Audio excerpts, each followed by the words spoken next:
వి gold trusted gold buyers. మీరు తాకట్టు పెట్టిన బంగారాన్ని విడిపించి ఈ రోజు ఉన్న మార్కెట్ ధరకు కొనబడును.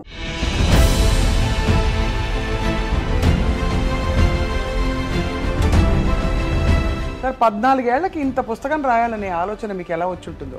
ఎక్కువ చదివి తక్కువ రాయాలనేది పెద్దవాళ్ళు చెప్పింది. అలాగా మా ఊరు లైబ్రరీలో నేను బాగానే చదివాను. వంశీ గారికి సినిమా దర్శకత్వంలో ప్రవేశం అది వాళ్ళ అవసరం బట్టి మీరు అందుకున్న ఒక అవకాశంగా మాకు తెలుసు. బాపు గారి దగ్గర నుంచి, జంజాల్ గారి దగ్గర నుంచి, వేజడ సత్యనారాయణ, ఇయరింగ్ సినిమా, ఇలా చాలామంది అనుకున్నారు. అలా వాళ్ళకి అవసరమై జాతీయ అవార్డు అందుకోవడం అంటే ఆ రోజుల్లో మీ స్పందన ఎలా ఉండింది సార్? ఆ టైంలో president of India shake hand ఇస్తారు కదండి, అది అవార్డు పుచ్చుకున్న దానికంటే గొప్పగా నేను అక్కడ ఫీల్ అయ్యానండి. నేను ఏ రచయితకైనా బాపు గారి బొమ్మ పడాలి అనే ఒక కోరిక ఉంటుంది కదా సార్? అవునండి. బాపు గారితో మీ అనుబంధం? నా మొదటి సినిమా నుంచి మొన్నటి దాకా ప్రతి సినిమా లెటరింగ్ టైటిల్ ఆయనే రాశారు. ఇప్పుడు నేను రేపు కథ రాస్తే ఇప్పుడు బొమ్మ ఎవరు రాస్తారు అనే పరిస్థితి. మీరు చిత్రీకరించిన హీరోయిన్స్లో సార్ మోస్ట్ బ్యూటిఫుల్ ఎవరో? ఇది అడగలేక ఆపుకోలేక అడుగుతున్నా. అంటే ఒకే మనిషి అండి. ఆవిడకి మీరు నేర్పించిన నటన మెళుకువలేంటి? ఆ మనిషిని నేనే మళ్ళా నాతో పాటు కెమెరామెన్ కూడా కన్విన్స్ కాలేదు ఆ మనిషిని హీరోయిన్ అంటే.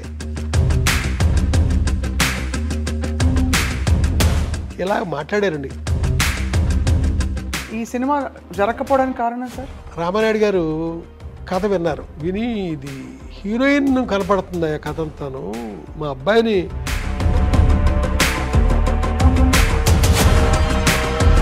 ఇళయరాజా గారితో మీ మొట్టమొదటి పరిచయం, అనుబంధం? ఒక రోజున అన్నాడు కదా ఇళయరాజా గారు, నన్ను పిలిచి ఈ సినిమా ఫైనల్ ప్రోడక్ట్ అని నువ్వు నేను పక్క పక్కనే కూర్చొని చూద్దాంరా అన్నాడు. ఓ రోజుని ఒక పెద్ద డైరెక్టర్ గారు ఒక ఆయన, ఏమయ్యా రికార్డింగ్ జరుగుతున్న కాసేపే అతను పక్కన కూర్చోవాలంటే మాకు చాలా ఇబ్బందిగా ఉంటుంది.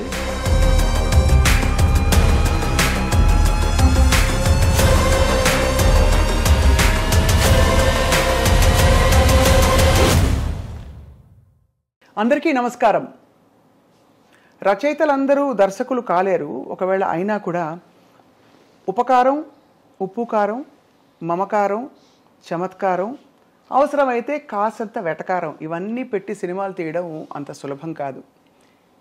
వీటిని సందర్భోచితంగా వాడుకుంటూ సినిమాలు, కథలు చెప్తూ ప్రేక్షకుల మనసులపై అధికారాన్ని సంపాదించుకున్నారు మనందరికీ సుపరిచిత దర్శకులు, రచయిత, సంగీతజ్ఞులు, మాటల రచయిత, అన్నిటికంటే ఎక్కువగా గోదావరి గలగలల్ని, అలాగే స్త్రీలోని ఒక సున్నితత్వాన్ని అంత ఇష్టపడిన మన వంశీ గారు.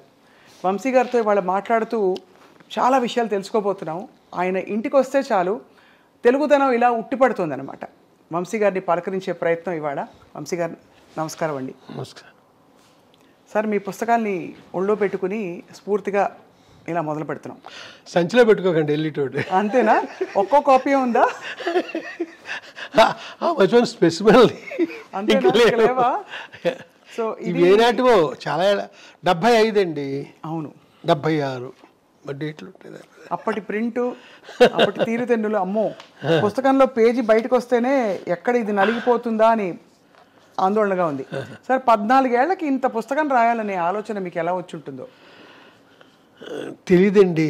అంటే ఎక్కువ చదివి తక్కువ రాయాలనేది పెద్దవాళ్ళు చెప్పింది. అలాగా మా ఊరు లైబ్రరీలో నేను బాగానే చదివాను. అలా చదువుతున్నప్పుడు రాయాలనిపించింది. ఆ రోజుల్లో ఎలా ఉండేది సార్ పుస్తకం రాయాలంటే?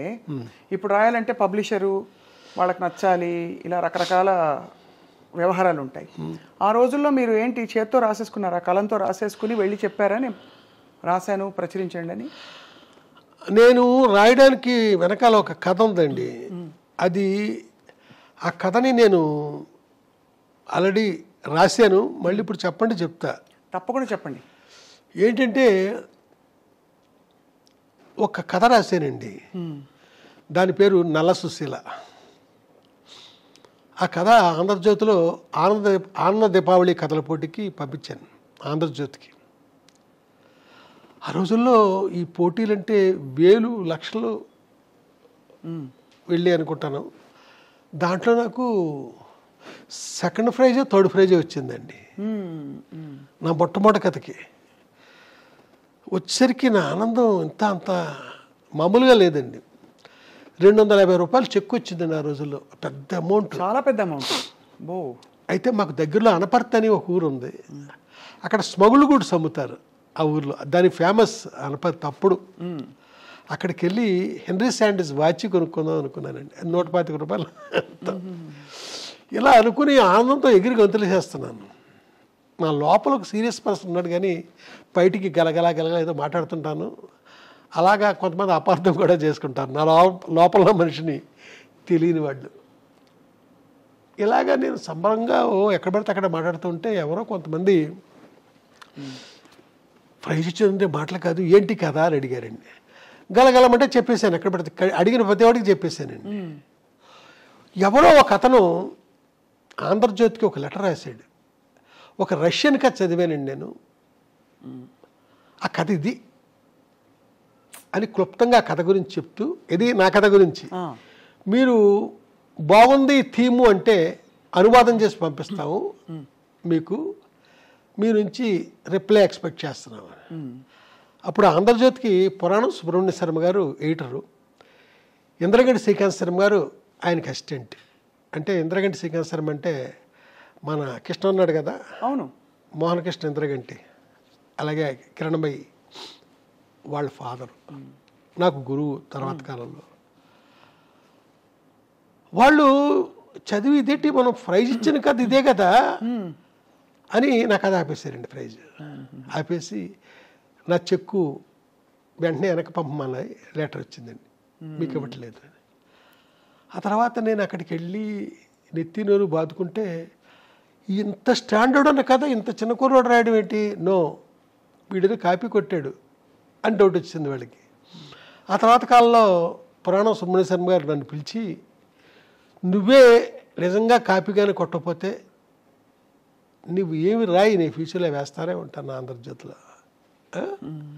కానీ ఇప్పుడు టైం అయిపోతుంది, తర్వాత వారమే దీపావళి ఇష్యూ బయటకు వచ్చేది, దీపావళి కథల పోటీకి గదని పంపించింది అని వేరే పాలకొండేటి సత్యనారాయణ గారికి ఏరుదాటిని కెరటం అనే కథకి ప్రైజ్ ఇచ్చేసారు, నాది పక్కన పారేసి. తర్వాత వాడికి లెటర్ రాశారండి, ఎవరైతే ఆంధ్రజ్యోతికి రష్యన్ కథ అనువాదం చేస్తున్నాను అని అన్నాడో అతనికి లెటర్ రాశారు. అతని నుంచి ఏ రిప్లై లేదండి. అయితే వాళ్ళు ఈ రకంగా చీట్ చేశారు అని అర్థం చేసుకున్న శర్మ గారు నా కథను పబ్లిష్ చేశారు. ఆ తర్వాత వెంటనే నవలా ప్రియదర్శిని ఒక స్కీమ్ పెట్టారండి. ప్రతి నవల 12 వారాలే, అంతకుముందుకి చిన్న చిన్న నవళ్ళు. ఆ స్కీమ్లో నేను ఏమీ డల్ అవ్వకుండా నవల రాసేసానండి. ఒక ఆవిడ అద్భుతంగా ఉంటుంది హ్యాండ్ రైటింగ్, ఆవిడ పేరు భానుమతి, ఆవిడ కాపీ రాశారు. రాసేందుకు ఆవిడకి 116 ఇచ్చాను. ఆ రోజుల్లో పెద్ద అమౌంట్, 116 ఇచ్చాను ఆవిడకి. ఆవిడని భానుమతి పిన్ అనేవాడిని. ఆవిడ కాపీ రాశారు, ఆంధ్రజ్యోతికి పంపిస్తే సెలెక్ట్ అయింది. అదే మీ చేతిలో ఉంది, మంచు పల్లకి. ఎంత అద్భుతం సార్. అయితే తర్వాత నా సినిమా పేరు కూడా ఇదే పేరు, బట్ సినిమా కథ వేరే, ఈ కథ వేరే. అయితే సినిమాకి ఆ టైటిల్ పెట్టడానికి డైలారేటర్ కారణం అండి, ఆయన ఈ పేరు పెడదామని అంటే సరే అన్నాను నేను. సో అప్పటి నుంచి ఇప్పటి వరకు మరి ఎంతో సృజన ఉన్న ప్రయాణం మీది. ఇప్పుడు ప్రపంచం చూస్తే ఏమనిపిస్తుంది సార్ మీరు, అంటే వెనక్కి తిరిగి చూసుకున్న మీ ప్రయాణము, మీకు పరిచయమైన వ్యక్తులు, మీరు పెరిగిన వాతావరణం అన్నీ చూసి ఇప్పుడు చూస్తే జీవితం ఏమనిపిస్తుంది? ఏమనిపించడం కాదండి, నేనేంటంటే మనల్ని బట్టే, మన నుంచే మన జీవితం, మన ప్రవర్తన నుంచే.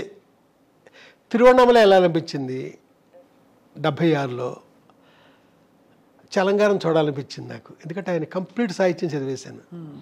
అక్కడికి వెళితే నాకు అన్నీ అద్భుతంగానే ఉన్నాయండి. చలంగారితో పాటు ఆశ్రమం ప్రతిదీ. ఆ తర్వాత అప్పుడే రమణ భగవాన్ పరిచయం నాకు. ఆయన చదివి ఆయన చూడడం అంతే. అంటే మన ఇష్టాలకు తగ్గట్టు మనం వెళుతున్నాం కదా, అక్కడ నేను అద్భుతం చూస్తూ వస్తున్నానండి. ఇష్టం లేనిది నేను ఎప్పుడు ఎక్కడికి వెళ్ళా చూడలే. కాబట్టి నాకు ఈ శత్రువులు, నాకు నచ్చని వాళ్ళు తక్కువే. నాకు వంశీ గారికి సినిమా దర్శకత్వంలో ప్రవేశం అది వాళ్ళ అవసరం బట్టి మీరు అందుకున్న ఒక అవకాశంగా మాకు తెలుసు, అంతే కదా సార్? అవునండి. వాళ్ళకి డైరెక్టర్ అనేవాడు ఎవరో ఫిక్స్ అవ్వట్లేదు. బాపు గారి దగ్గర నుంచి, జంజాల్ గారి దగ్గర నుంచి, వేజేడ సత్యనారాయణ, ఇయరింగ్ శర్మ, ఇలా చాలామంది అనుకున్న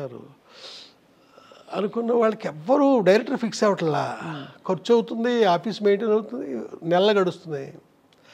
డైలీ మన ఆఫీస్కి వస్తున్నాడు, ఏటో హంగేరియన్ ఫిలిమ్స్ అంటున్నాడు, పోలాండ్ ఫిలిమ్స్ అంటున్నాడు, ఏంటో మాట్లాడుతున్నాడు, టెక్నాలజీ గురించి మాట్లాడుతున్నాడు.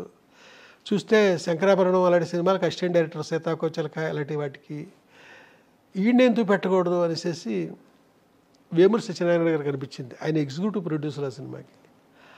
అలా వాళ్ళకి అవసరమై నన్ను డైరెక్టర్ చేశారు. వంశీ గారి సినిమాల్లో అందం అంటే చూసే వాళ్ళ కళ్ళల్లో ఉంటుందని అంటారు, కానీ మీ సినిమాల్లో అమ్మాయి కళ్ళే అందం అని నమ్మిన వ్యక్తి మీరు. ఎందుకు సార్ కళ్ళతో మీకుండే అనుబంధం? తెలియదండి, అలాంటి కళ్ళని మొట్టమొదటి చూసానేమో. అలాంటి కళ్ళు నేను మొట్టమొదట మా ఊళ్ళో చూశానండి. ఒక మనిషి హాస్పిటల్లో నర్సు, ఆ మనిషిని నేను రెగ్యులర్గా చూస్తూ ఉండేవాడిని. అంతే, చూడడమే. నాకంటే పెద్ద ఆవిడ. ఓసారి రోజు చూడడానికి వెళ్ళేవాడండి. అతిసైకిల్ వేసుకుని వెళ్ళేవాడిని ఆవిడ చూడడానికి, మా పక్కూరు. ఒకసారి నేను వెళ్ళబోతుంటే ఎవరో ఒక అతను, నువ్వు ఎక్కడికి వెళ్తున్నావు నాకు తెలుసు, వెళ్ళొద్దులే అన్నాడు. అన్నాను, అమ్మాయి చచ్చిపోయింది కదా అన్నాడు. ఆ తర్వాత డల్ అయిపోయింది. నేను మళ్ళీ అలాంటి అమ్మాయిని మద్రాసులో మళ్ళీ చూశానండి. ఆ అమ్మాయే మీ హీరోయినా? అంతే కదా, ఆ అమ్మాయే మీ హీరోయిన్. నేను పరిచయం చేసిన హీరోయిన్, అంటే నా సెకండ్ ఫిల్మ్లో హీరోయిన్. అసలు జాతీయ అవార్డు అందుకోవడం అంటే ఆ రోజుల్లో మీ స్పందన ఎలా ఉండింది సార్? అంటే ఎవరు ఊహించని ఒక పరిణామం, గొప్ప చిత్రంగా ఇప్పటికీ తెలుగు చిత్రాల జాబితాలో నిలిచిపోయిన చిత్రం. ప్రెసిడెంట్ ఆఫ్ ఇండియా ఆ జాతీయ అవార్డుల ఫంక్షన్కి వాళ్ళ పిఎస్ ఎవరో 2 hours టైం ఎంత ఇస్తారండి మనకి. ఈ లోపల ఈ అవార్డు విన్నర్స్ అందరూ ఆ అవార్డు తీసుకోవడం అంతా జరగాలండి. దానికి ఏం చేస్తారంటే అందరికీ తెలుసున్నదే, రిహార్సల్ చేస్తారండి ముందు. అవును అవును, ఇది కూడా అవును, గతంలో చెప్పారు మీరు. అవును, అలా చేసినప్పుడు ప్రతిదీ కౌంటేనండి. ఇన్ని అడుగులు నడుచుకుంటూ వెళ్ళి ఆ అవార్డు తీసుకుని ప్రెసిడెంట్ ఆఫ్ ఇండియా దగ్గర షేక్ హ్యాండ్ తీసుకుని జనం కేసి ఇటు తిరిగి నవ్వుతూ అప్పుడే ఫోటో తీస్తాడు, స్టిల్ ఫోటోగ్రాఫర్. నడుచుకుంటూ కిందకి దిగిపోవడం టైం ఉంటుందండి, అదంతా కౌంట్ చేస్తారంతా. ఆ టైంలో president of India shake hand ఇస్తారు కదండి, ఎక్కువసేపు పెట్టి చెయ్యి నాకు నన్ను పట్టుకొని. అది నేను మర్చిపోవాలని గొప్ప ఫీల్ నాకండి. గట్టిగా నొక్కుతూ ఎక్కువసేపు ఆ షేక్ హ్యాండ్ ఇవ్వడం అనేది జరిగింది. అది అవార్డు పుచ్చుకున్న దానికంటే గొప్పగా నేను అక్కడ ఫీల్ అయ్యానండి. నేను అది నేను ఇదివరకు చెప్పినదే, ఇది మళ్ళీ మళ్ళీ చెప్పబుద్దేసేది ఇది. అవునవును, నిజమే. ఎందుకంటే సార్ ఆ రోజుల్లో జాతీయ అవార్డు మీ సమకాలీకులు చాలామంది ఇంకా ఎంతో అనుభవం ఉన్న వ్యక్తులు ఉండగా మీ చిత్రానికి రావడం అంటే విశేషం కదా సార్, చాలా విశేషం. ఆ ఫిల్మ్కి 4 అవార్డులు వచ్చినాయండి. Best editor, best female singer Janaki గారికి, వెన్నెల్లో గోదానందం పాట, best regional film, best production, అలాగా 4 అవార్డులు వచ్చినాయి. సార్ ఈ చిత్రంలో మీ హీరోయిన్ అంటే పాత్ర గురించి మాట్లాడుతున్నాను. సరే, ఆ పాత్రని ఎంతో ధైర్యవంతురాలిగా మీరు ప్రవేశపెట్టి, ఆ ధైర్యవంతురాలు అన్ని ఎదురీది పరిస్థితులకి సవాళ్ళను ఎదుర్కొని నిలబడ్డ గట్టి మనిషి, ఎంత సున్నితత్వం ఉన్నా. కానీ చివరిలో ఆవిడ ఆత్మహత్య యత్నానికి దానికి కారణం ఏంటి సార్? దాన్ని ఎలా జస్టిఫై చేసుకున్నారు మీకు? అలా కాదండి, అది మహల్లో కోకిల అని నేను రాసిన నవల. అవును, ఆ నవల్లో ఆ ముగింపు అది వేరే అండి. ఇది సినిమాకి వచ్చేసరికి ప్రొడ్యూసర్ గారు ఇలాగే ట్రావెల్ అయితేనే సినిమా బాగుంటుంది, సినిమా ఇది, నవల నీ ఇష్టానికి నువ్వు ఎలా రాసుకున్నా నాకు అనవసరం. నవల్లో ఇద్దరు చనిపోతారండి, అలాగా నేను చేశాను, సినిమాకి అలా వద్దు అన్నారు ఆయన. దాంతో నేను వేరే విధంగా ట్రావెల్ కావాల్సి వచ్చింది. మీ స్త్రీ పాత్రలకి స్ఫూర్తి ఏమిటి సార్? అందమా, ధైర్యమా, అన్నీ కలగలిసి ఉండడమా, బహుముఖ్యంగా ఉండడమా, ఏమిటి సార్ మీకు స్ఫూర్తి? స్ఫూర్తి పెట్టానండి, చలంగారు సాహిత్యం నా బాల్యంలో నేను చదవడం. అవును, అంతమించిగా నేను ఏమి చెప్పను. చలంగారు సంపూర్ణంగా చలంగారు సాహిత్యం అంటే సాహిత్యం మొత్తం చదివేశాను నేను. అలాగే చలంగారు తర్వాత లత, బుచ్చిబాబు, వీరందరిది కూడా చదువుకుని నేను మద్రాసు వెళ్ళానండి. అప్పుడు చలంగారు స్త్రీ గురించి ఆయన రాసింది నా లోపల బాగా పనిచేసిందేమో తెలియదు. నేను ఎక్కడ స్త్రీని అసభ్యంగా చూపించడం కానీ, ఏప్రిల్ విడుదల అనే సినిమాలో భాగ్యం అనే క్యారెక్టర్ ఉంటుందండి. అవును అవును, ఎక్కడ ఇంత సెక్సీగా నేను ఆ మనిషిని చూపించలేదు. నేను ఉట్టి లెగ్ షాట్ కూడా ఎక్కడ కనపడదు మీకు, బట్ మీకు ఆ ఫీల్ ఉంటుంది, చూస్తున్న వాళ్ళకి ఆ ఫీల్ ఉంటుంది, ఆ భాగ్యాన్ని ఇలాగా అలాగా అని. బట్ ఎక్కడ మనిషిని నేను అలాగే ఎక్స్పోజ్ చేయనండి. అంతే. అలాగే నేను రాసిన కథల్లో కూడా మీరు ఎక్కడా కూడా ఒక్క శృంగారం కథ రాసినా కూడా స్త్రీని నేను అసభ్యంగా చూపించలేను. అయితే ఈ టైంలో కరెక్ట్ అవునో కాదో నాకు తెలియదు కానీ జయరాజ్ అని ఒక ఆర్టిస్ట్ ఉన్నాడండి, బొమ్మలు వేస్తారు ఆయన, వెరీ సీనియర్ ఆర్టిస్ట్. స్త్రీని గీడులో ఆయన మాస్టర్.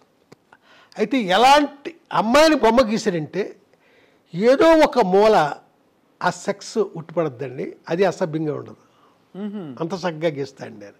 అద్భుతం. ఎక్కడ జయరాజ్ బొమ్మ చూసినా మనం వెతుక్కుంటే కనపడద్దండి అది. ఇక్కడ నా దగ్గరికి వచ్చేసరికి ఎలాంటి స్త్రీ క్యారెక్టర్ అయినా ఒక సభ్యత సంస్కారాలతో ఒక పద్ధతిలో ఆ స్త్రీని చూపించడం నాకు అలవాటు. వంశీ గారి హీరోయిన్ అంటే స్క్రీన్ అంతా కళ్ళే ముందు. అంటే తనను చూపించిన వరకు సరే, కొంతమందిని పొరపాటుగా చూపించాను, కొంతమందిని అలా చూపించకూడదు, అది ఫర్దర్గా తప్పులు చేస్తుంటాం కదా, ఆ తప్పులకు ముందు చేయకూడదేమో. ఏ పాత్రలు మీకు అలా అనిపించాయి సార్ మీ పాత్రల్లో? అంటే కొందరిని ఎలా చూపించకూడదు. ఇప్పుడు చెట్టు కింద ప్లేటర్లో కిన్నెర్ అనే అమ్మాయి ఉందండి, నేనే పరిచయం చేశాను, వాళ్ళని ఇలా చూపించకూడదు. అలాగా మళ్ళీ కనకమహాలక్ష్మి రికార్డ్ డ్యాన్స్ టూప్ అనే సినిమా ఉంది, ఆ హీరోయిన్ చూపించచ్చు, బాగుంటుంది ఆ అమ్మాయి. అమ్మాయిని చాలా విచిత్రంగా నేను ఎలా అంటే అమ్మాయి లైఫ్లో హీరోయిన్గా ఒకే సినిమా చేసినట్టుందండి. ఏదో తమిళ సినిమాలో చెల్లెలి వేషం వేసిందండి, అది ఏవిఎం వాళ్ళ థియేటర్ ఉంది, ఏవిఎం స్టూడియో వాళ్ళ థియేటరు, అది ఏవిఎం రాజేశ్వరరావు ఏమో గుర్తులేదు, అక్కడ చూశానండి. విశ్వ గారి సినిమా నాకు గుర్తు, చెల్లెలు వేషం వేసింది ఒక అమ్మాయి. ఈ అమ్మాయి బాగుందే, హీరోయిన్ చేసేద్దాం అనుకుని హీరోయిన్ చేస్తాను. ఏం చూసేవారు సార్ అప్పట్లో మీరు హీరోయిన్ కోసం? అంటే ఏ గుణగణాలు ఉంటే ఈ అమ్మాయి నా కథలకి ఇముడుతుంది అని అనిపించేది? అంటే ఏమీ లేదు, నా కథలో నా క్యారెక్టరైజేషను నా మైండ్లో ఉండేదండి, దాన్ని మనసులో పెట్టుకునే వెతుక్కునేవాడిని నేను. ఓహో, వెతుక్కునే నేను. భారతరాజు గారు మా గురువు గారండి, అంటే మా గురువుల్లో ఆయన ప్రధానమైన గురువు. ప్రపంచంలో ప్రతి మనిషి ఆర్టిస్టేరా, ఆ క్యారెక్టర్ వాడు సూట్ అయినప్పుడు. ప్రతి అమ్మాయి హీరోయిన్ రా, ఆ క్యారెక్టర్కి అమ్మాయి సూట్ అయినప్పుడు అనే మాట అన్నమాట నాలో బాగా బలంగా పనిచేస్తుందండి. సో ఆ కోణం నుంచే చూసేవారు. కానీ బాపు గారికి చారెడు బారెడు పిడికెడు ఇలా కొన్ని ఒక్కొక్క కళాత్మక దర్శకులకి ఒక్కొక్క అలంకరణ ఇలాంటిది ఉంటుంది. అలా వంశీ గారికి చెప్పాలంటే ఏం చెప్పాలి? ఏమో నేను చెప్పేశాను మీకు ఆల్రెడీ. అంతే, క్యారెక్టర్కి వచ్చినట్టే. అవునండి సార్. మీరు ఆ తర్వాత మీ ప్రయాణం కొనసాగిస్తున్నప్పుడు ప్రొడ్యూసర్లు మీ దగ్గరికి ఎలా వస్తారు సార్? మోస్ట్లీ నా దగ్గరికి కొత్త వాళ్ళే వచ్చారండి అప్పటి నుంచి ఇప్పటిదాకా. తర్వాత వాళ్ళు పాపులర్ అవ్వచ్చు. ఎవరండి, మన స్రవంతి రవికిషోర్ గారు ఆనాడు లేడీస్ స్టైల్ తీసినప్పుడు ఆయన కొత్త ప్రొడ్యూసరే కదా, ముగ్గురులో ఆయన ఒక ఆయన. ఆ తర్వాత పెద్దవాళ్ళు అయ్యారు, వేరే సంగతి. నా దగ్గరికి కొత్త వాళ్ళు ఎక్కువ వచ్చారండి. పాత వాళ్ళు నన్ను అప్రోచ్ అయిన దాఖలాలు లేవు. తర్వాత సార్ మీ కథాంశాలు మీరు ఎంచుకుంటున్నప్పుడు నేనేం చెప్పాలి అనే దానికి ఇతివృత్తం మీ భావజాలమా లేక మీకు నచ్చిన కథలన్నీయా? ఇప్పుడు హిచ్కాక్ అంటే నాకు చాలా ఇష్టం అండి. అవును. ఆయన 53 ఎన్నో తీశారు. అన్ని సినిమాలు చూసాను నేను, అన్నీ. ఆయన ఏ కథ ఆయన సొంతంగా రాయలే అన్ని సినిమాల్లోని. ఏదో ఒక నాటకమో నవలో కథో ఏదో ఎవరియో బయట వాళ్ళు తీసుకుని అద్భుతంగా స్క్రిప్ట్ చేసేవారు. ఆయన నాకు ఒక ఇన్స్పిరేషన్ అండి. ఏది నా సొంత కథే ఉండాలని నేను అనుకోను. ఇప్పుడు చెట్టు కింద ప్రేటర్ అనే సినిమా ఉంది, అదొక మలయాళం ఫిల్మ్ అండి. దాంట్లో చాలా సీరియస్గా ఉంటాడు హీరో మమ్ముట్టి, హీరోయిన్ ఉండదు ఆ కథలో. కామెడీ అనేది ఎక్కడ లేదండి, మొత్తం సీరియస్గానే ఉంటాడండి. ఆ సినిమా మలయాళంలో పెద్దగా ఆడిన ఇది కూడా లేదు. దాన్ని మేము తీసుకుని తెలుగుకి హ్యూమరు అంతా అద్భుతంగా జాయిన్ చేసి దాంట్లో పాత సామాన్లు కొంటామని ఒక క్యారెక్టర్ ఉంటుందండి. అది మహా అద్భుతంగా ఆ కామెడీ అంతా మేము చేసామండి. చాలా అద్భుతంగా తనికెల భరణి దానికి వర్క్ చేయడం జరిగిందండి. అయితే ఇది అప్రస్తుతమేమో ఇప్పుడు నేను మాట్లాడేది. ఆ చిటికల పీరియడ్ సినిమా ఆర్ఆర్ జరుగుతున్నప్పుడు ఇళయరాజా గారు నా కేసు చూసి ఇది కూడా హిట్ అయ్యే సినిమాలాగా ఉందరా అన్నారు. ఎలా అన్నారో మరి. ఆ సినిమాలో ఆ డ్రామా కానీ ఏం కానీ ఆ ఊర్వశి శరత్ బాబు వాళ్ళ క్యారెక్టర్స్ అదంతా ఆ సినిమా అనుకున్నంతగా ఆడింది. అద్భుతమైన పాటలండి. అంటే నా ప్రతి సినిమాలో పాటలు బాగుంటాయి, అది వేరే సంగతి. దాంట్లో కూడా చాలా బాగుంటాయండి పాటలు, మంచి మంచి పాటలు ఉన్నాయి. ఆ సినిమా ఒక మోస్తరుగా ఆడడానికి కారణం హీరోయిన్ అండి. అవును, వర్కౌట్ అవ్వలేదు. హీరోయిన్ వర్కౌట్ అవ్వలేదు. మీవి ఒక మోస్తరుగా ఆడిన సినిమాలని చెప్పినా ప్రేక్షకుల వరకు అవి హిట్ సినిమాలే సార్. ఎందుకంటే ప్రతి సినిమాకి ఒక ముద్ర ఉంది, వంశీ గారి ముద్ర. అంటే మీరు ఇలా మాట్లాడుతూ ఉంటే నాకు ఒకటి గుర్తొస్తుందండి. ఒక మోస్తరుగా ఆడిన ఒక సినిమాకి ఎంతమంది ఫ్యాన్స్ ఉన్నారో తెలియదు. ఆ సినిమా పేరు శ్రీ కనకమహాలక్ష్మి రికార్డింగ్ ఇండస్ట్రీ. చాలా మంది ఫ్యాన్స్ ఉన్నారు. ముందు మా అన్నయ్య మా ఇంట్లో మొదలు పెడితే ఆయన పదే ఆ సినిమా వేసుకుని చూస్తారు. అది ఆ సినిమాకి అమెరికాలో అది ఎంతమంది ఫ్యాన్స్. అవును, మీకు సంగతి తెలుసా? చెప్పండి సార్. 23 రోజుల్లో తీశాను ఆ సినిమాని, ఓన్లీ 23 days. ఎలా సార్? అంటే ఇప్పుడు కెమెరాలు అయ్యి ఇలా వచ్చేసి కదా ఆన్లైన్, అప్పుడు లేవు కదా. ఆ రోజుల్లోనే 3 కెమెరాలు పెట్టి మొత్తం ఫుల్ సాంగ్ రిహార్సల్ చేయించేసి 3 కెమెరాలు పెట్టి సౌండ్ స్టార్ట్ చేసి ఎండ్ అయ్యేసరికి పాట అయిపోయింది. అబ్బో, అప్పుడు ఆ రోజుల్లో. ఇది ఎప్పుడు 86 ఇవన్నీ అప్పుడే చేసి. కానీ అంటే 23 రోజులు షూటింగ్ టైము, అంతకుముందు ప్రిపరేషను, ఆర్టిస్టులకు చెప్పడాలు, ఇంత హడావుడి ఉండేదా? అక్కడికక్కడే అంతాను.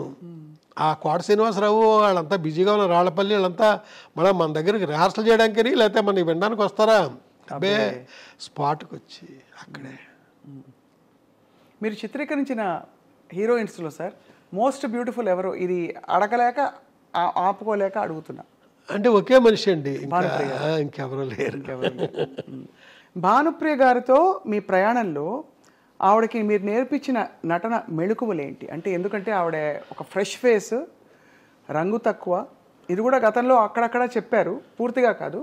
కానీ రంగు తక్కువ. ఎలా కన్విన్స్ అయ్యారు మీరు అంతటి ఒక అందగత్తె అవుతుంది ఈవిడ అని? ఆ తర్వాత ఆవిడ ఒక ట్రెండ్ సెటర్, స్వర్ణకమలం కావచ్చు, తర్వాత ఇతర సినిమాల్లో కూడా. ఏమోండి, నాకు అనిపించిందండి ఆ మనిషి గురించి. నేను ఏదైతే ఫీల్ అయ్యానో ఆ ఫీల్ నిజమైంది అంతే. ఆ మనిషిని నేనే మళ్ళా నాతో పాటు కెమెరామెన్ కూడా కన్విన్స్ కాలేదు ఆ మనిషిని హీరోయిన్ అంటే. అవును, అది కూడా చెప్తే ఆ మధ్య అతనికి ఎక్కడ కోపం కూడా వచ్చింది. ఎవ్వరూ కాలేదండి. ఏమన్నారు? అతను అంటాడు, ఆ తెల్ల గులాబీలు అనే సినిమాకి ఇతనే కెమెరామెన్, ఆ అమ్మాయి బాగుంటుంది, ఆ అమ్మాయిని పెట్టి అంటాడు. అమ్మాయి పేరు కల్పన, ఇళవరసి అండి తమిళ్లో. లేదు, నాకు ఈ మనిషే బాగుంది. ఆ తర్వాత కొంతమంది మొన్న సినిమా ఒక మోస్తరుగా ఆడింది, ఇది ఇదేదో బంగారు లాంటి ఛాన్సు, శంకరాభరణం తీసిన కంపెనీ వాళ్ళు ఇచ్చారు నీకు ఛాన్సు, దీన్ని సద్వినియోగం చేసుకో. ఏంటి ఆ నల్లటి మేడుగుడ్లు దాన్ని పట్టుకుని విశాల నేత్రలు అంటావేంటి, ఇలా మాట్లాడారండి కొంతమంది.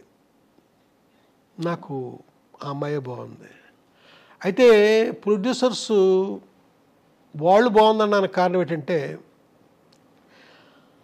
7 స్టార్స్ కలర్ ల్యాబ్ అని ఉస్మాన్ రోడ్లో ఘంటసాల గారి ఇంటి దగ్గరలో ఉందండి. అక్కడ పెద్ద పెద్ద ప్రింట్లు వేయించేసానండి.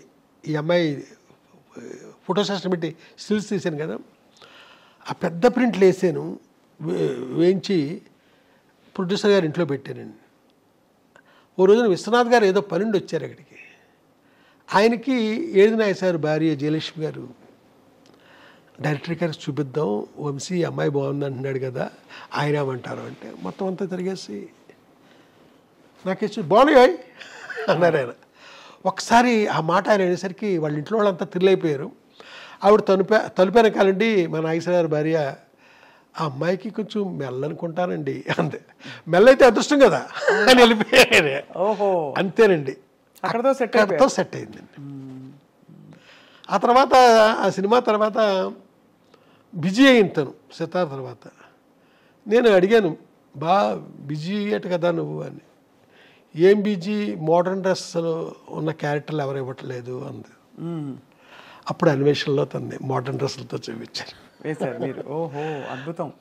చూపించేసరికి అక్కడి నుంచి ఈ చిరంజీవి గారి సినిమాలు అయితే, కృష్ణ గారి సినిమాలు, శోభనబాబు గారి సినిమా, ఇలాగా గువ్వా గోరింకతో మొదలుకొని అసలు ఒక స్టెప్, అన్ని స్టెప్పులు, అన్ని డ్రెస్సులు.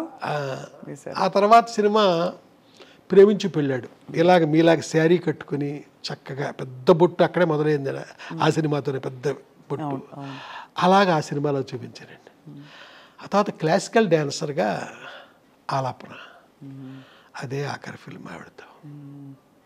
ఎలా ఉండేది సార్ భానుప్రియ గారి డాన్స్? ఇప్పటికి కూడా స్వర్ణకమలంలో ఆవిడ గ్రేస్, ఆరితేరిన క్లాసికల్ డాన్సర్స్ అంటే పర్ఫార్మర్స్ ఎవరైతే ఉంటారో స్టేజ్ల మీద పెద్ద పెద్ద 1-2 గంటల ప్రదర్శనలు ఇచ్చే వాళ్ళకంటే కూడా భానుప్రియ గారి అభినయం, ఆవిడ నృత్యం అంటే అంత అందంగా ఉంటుందంటారు. ఒక డైరెక్టర్ కళ్ళతో మీరేం ఫీల్ అయ్యారు ఆవిడ నటన? నేను ఫీల్ అవ్వడం కాదండి, ఒక్క హీరోయిన్తో మట్టుకి తన, అంటే ఇక్కడ మీకు ఒకటి చెప్పాలి, భానుప్రియది ఫోర్స్ అండి, వాళ్ళ చెల్లెలది గ్రేస్. విపరీతమైన ఫోర్స్తో చేస్తాడు తను. వాళ్ళ చెల్లెలు చాలా గ్రేస్తో చక్కగా చేస్తుంది, శాంతిప్రియ. అది అంటే అమ్మాయికి నేను నిశాంత అని పేరు పెట్టాను, వాళ్ళు మార్చుకున్నారు అనుకుంటే తర్వాత శాంతిప్రియ అని పక్కన పెట్టండి, అది అప్రస్తుతం.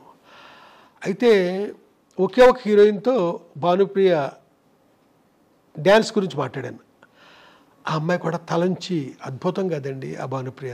ఆ అమ్మాయి ఎవరంటే శోభన, ఏప్రిల్ 1 విడుదలప్పుడు. అవును, శోభన గారు కూడా భలే డాన్స్ కాబట్టే శోభనతో మాట్లాడాను. శోభన అద్భుతంగా యాక్సెప్ట్ చేసిందండి ఆ రోజుల్లో. ఏంటి భానుప్రియ గారి నృత్యం గురించి? అవునండి. శాంతిప్రియ గారు గ్రేస్ అంటే ఏమిటి సార్, అర్థం ఏంటి? మీకు ఆ గ్రేస్ ఫోర్సును అయ్యో 2 షాట్లు ఇవో 2 షాట్లు చూపిస్తే మీకు ఎక్స్ప్లెయిన్ చేయగలను, మామూలుగా నోటితోనే చెప్పలేనండి. అంటే భానుప్రియ గారి ఆవిడ బాడీ లాంగ్వేజ్లోనే ఒక ఫోర్స్ ఉంటుంది. ఫోర్స్ ఉందండి. ఆ చెల్లెలు చాలా గ్రేస్గా, గమాత్తుగా, నవరంగులో ఆవిడలాగా అలాగా ఆ అమ్మాయి ఆడద్దండి. అందులో ఒక లాలిత్యం, ఇందులో ఒక రకమైన గగురుపాటు, రెండు. కానీ ఏదేమైనా సార్ భానుప్రియ గారు, వంశీ గారు భానుప్రియ గారిపై చిత్రీకరించిన పాత్రలు, యాంగిల్స్ కావచ్చు, ఫ్రేమ్స్ కావచ్చు, అది ఒక నిజంగా ఒక పెయింటింగ్లా ఉంటుంది సార్. ఆ తర్వాత తను ఇంకొక సినిమా నెక్స్ట్ చేయడం జరగలేదు. ఆ సినిమా పేరు గాలికొండపురం రైల్వే గేట్. దాంట్లో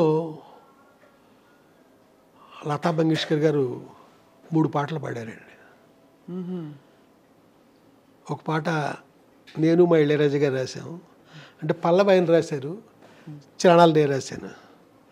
ఇంకొక పాట మహర్షి సినిమాలో కొత్తతన ఛాన్స్ ఇచ్చాను, అద్భుతమైన పాట, సుమం ప్రతి సుమం సుమం. అయ్యో చాలా బాగా, ఏం పాట సార్ అది మా ఫ్రెండ్తో రాయించాను, అదే ఫస్ట్ ఛాన్స్ అండి. అది ఆయనతో 2వ పాట రాయించాను.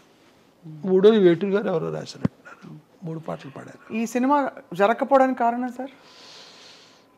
జరగకపోవడానికి కారణం ఏంటంటే వెంకటేష్ గారు హీరో అనుకున్నామండి. రామానాయుడు గారు కథ విన్నారు, నేను చెప్పాల కథ, వేమూరి సత్యనారాయణ గారు చెప్పారు. విని ఇది హీరోయిన్ కనపడుతుంది ఆ కథ అంతాను, మా అబ్బాయిని ఒక కమర్షియల్ హీరోగా నేను ఇచ్చేద్దామని కొత్తగా తీసుకొచ్చాము, మా అబ్బాయి ఇలాంటి వాటిలో యాక్ట్ చేస్తే కాదు కదా. ఆ తర్వాత ఇది హిచ్కాక్ సినిమా లాంటి సినిమా కథ, ఇది డైరెక్టర్ పేరు వస్తుంది లేదా హీరోయిన్ పేరు వస్తుంది, మా అబ్బాయిది ఏముంది దీంట్లో, అయినా మంచి కథ పట్టరండి ఇది వద్దు ఆయన అన్నంతో ఆ ప్రొడ్యూసర్లు వెంకటేష్ హీరో అంటే అది వేరే విధంగా ఉంటుంది కదా, రామానాయుడు గారు వెనకాల నుండి మనకి బ్యాక్గ్రౌండ్లో ఆయన ఉండి చేసేది, ఆ విధంగా అది ఇదయింది. ఆ తర్వాత భానుప్రియ కాకుండా విజయశాంతిని కూడా అనుకున్నాం, తర్వాత ఇటు కాకుండా సినిమా ఆగిపోయింది. ఈ సినిమా ఆగిపోయింది. తర్వాత భానుప్రియ గారితో మీరు పనిచేయడం జరగలే కదా సార్? లేదండి, జరగల. అదొక గొప్ప అంటే ఇప్పుడు నేను తొందరలో సినిమా చేయబోతున్నాను, దాంట్లో ఒక అమ్మవారి క్యారెక్టర్ ఉందండి. ఆ అమ్మవారు ఒక నల్లటి రాయిలో సూపర్ ఇంపోజ్ అయి కనపడుతూ ఉంటుంది అంతే, బయటకు వచ్చి కనపడడం అనేది లేదండి, అక్కడక్కడ అలా కనపడుతూ ఉంటుంది. అది అమ్మవారి గెటప్పులో ఓన్లీ క్లోజప్ అంతే. అది భానుప్రియ అనుకుని నేను కథ రాశాను, అది ఆ వద్ద ఫ్యూచర్లో చూడాలి అంతే. మీకు ఆ రాయిలోనే కనపడుద్ది, బయటకు వచ్చి కనపడదు అవన్నీ మాట అవన్నీ ఏమీ లేవండి. బ్లెస్ చేస్తూ ఉంటే చాలా ఇంపార్టెంట్ క్యారెక్టర్. ఆ రాయిలే, ఆ నల్లటి రాయి అండి, అక్కడ భానుప్రియ గారి పాత్ర ఉంటారు. తన క్లోజ్ సూపర్ ఇంపోజ్ అయ్యి ఉంటుందండి. అక్కడ ఆ అమ్మవారి పేరు పొంతలో ముసలమ్మ తల్లి. పొంతలో ముసలమ్మ తల్లి. పొంతలో ముసలమ్మ తల్లి. అంతేనండి, తప్ప ఇంకా మనకి ఎక్కడ. అడిగారా సార్ భానుప్రియ గారిని? అంటే లేదండి, ఆవిడతో మాట్లాడి ఆవిడ చూసే ఒక 35 ఏళ్ళు 38 ఏళ్ళు అయింది ఆవిడ చూసి, ఆవిడతో ఇప్పుడు మాట్లాడింది కూడా ఎప్పుడు లేదండి. వాళ్ళ నెంబర్లు కూడా నా దగ్గర లేవు. రేపొద్దున ఆ సినిమా ఇప్పుడు మెటీరియలైజ్ అవుతుంది, ప్రొడ్యూసర్లకు కూడా చాలా ఇష్టంగా ఉన్నారు వాళ్ళు. ఆ తర్వాత ఏం జరుగుద్దో నాకు తెలియదు.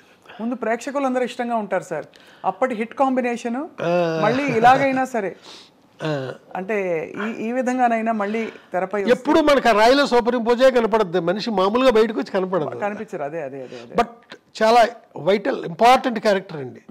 ఆ క్యారెక్టర్ లేకుండా ఉండాలి. అంతా కాదు, అక్కడక్కడ తను ఆ క్యారెక్టర్ లేకుండా మీకు అక్కడ సీన్ లేదు, ఆ సీన్ లేకుండా ఈ కథ లేదు. వంశీ గారికి మరి అంత అందమైన హీరోయిన్లు ఎలా ఉన్నా కూడా అంత అందంగా చూపించిన వంశీ గారు, మరి మీకు ఈ తరం హీరోయిన్లు నచ్చుతారా సార్? మరి నేను ఈ మధ్యకాలంలో సినిమా చేయలేము, మళ్ళీ ఇప్పుడు చాలా కాలం తర్వాత చేస్తున్నాను, చేయబోతున్నాను, చూడాలి నచ్చేలాగా. ఏమనిపిస్తుంది ఇప్పుడు చూస్తున్న సినిమాలు?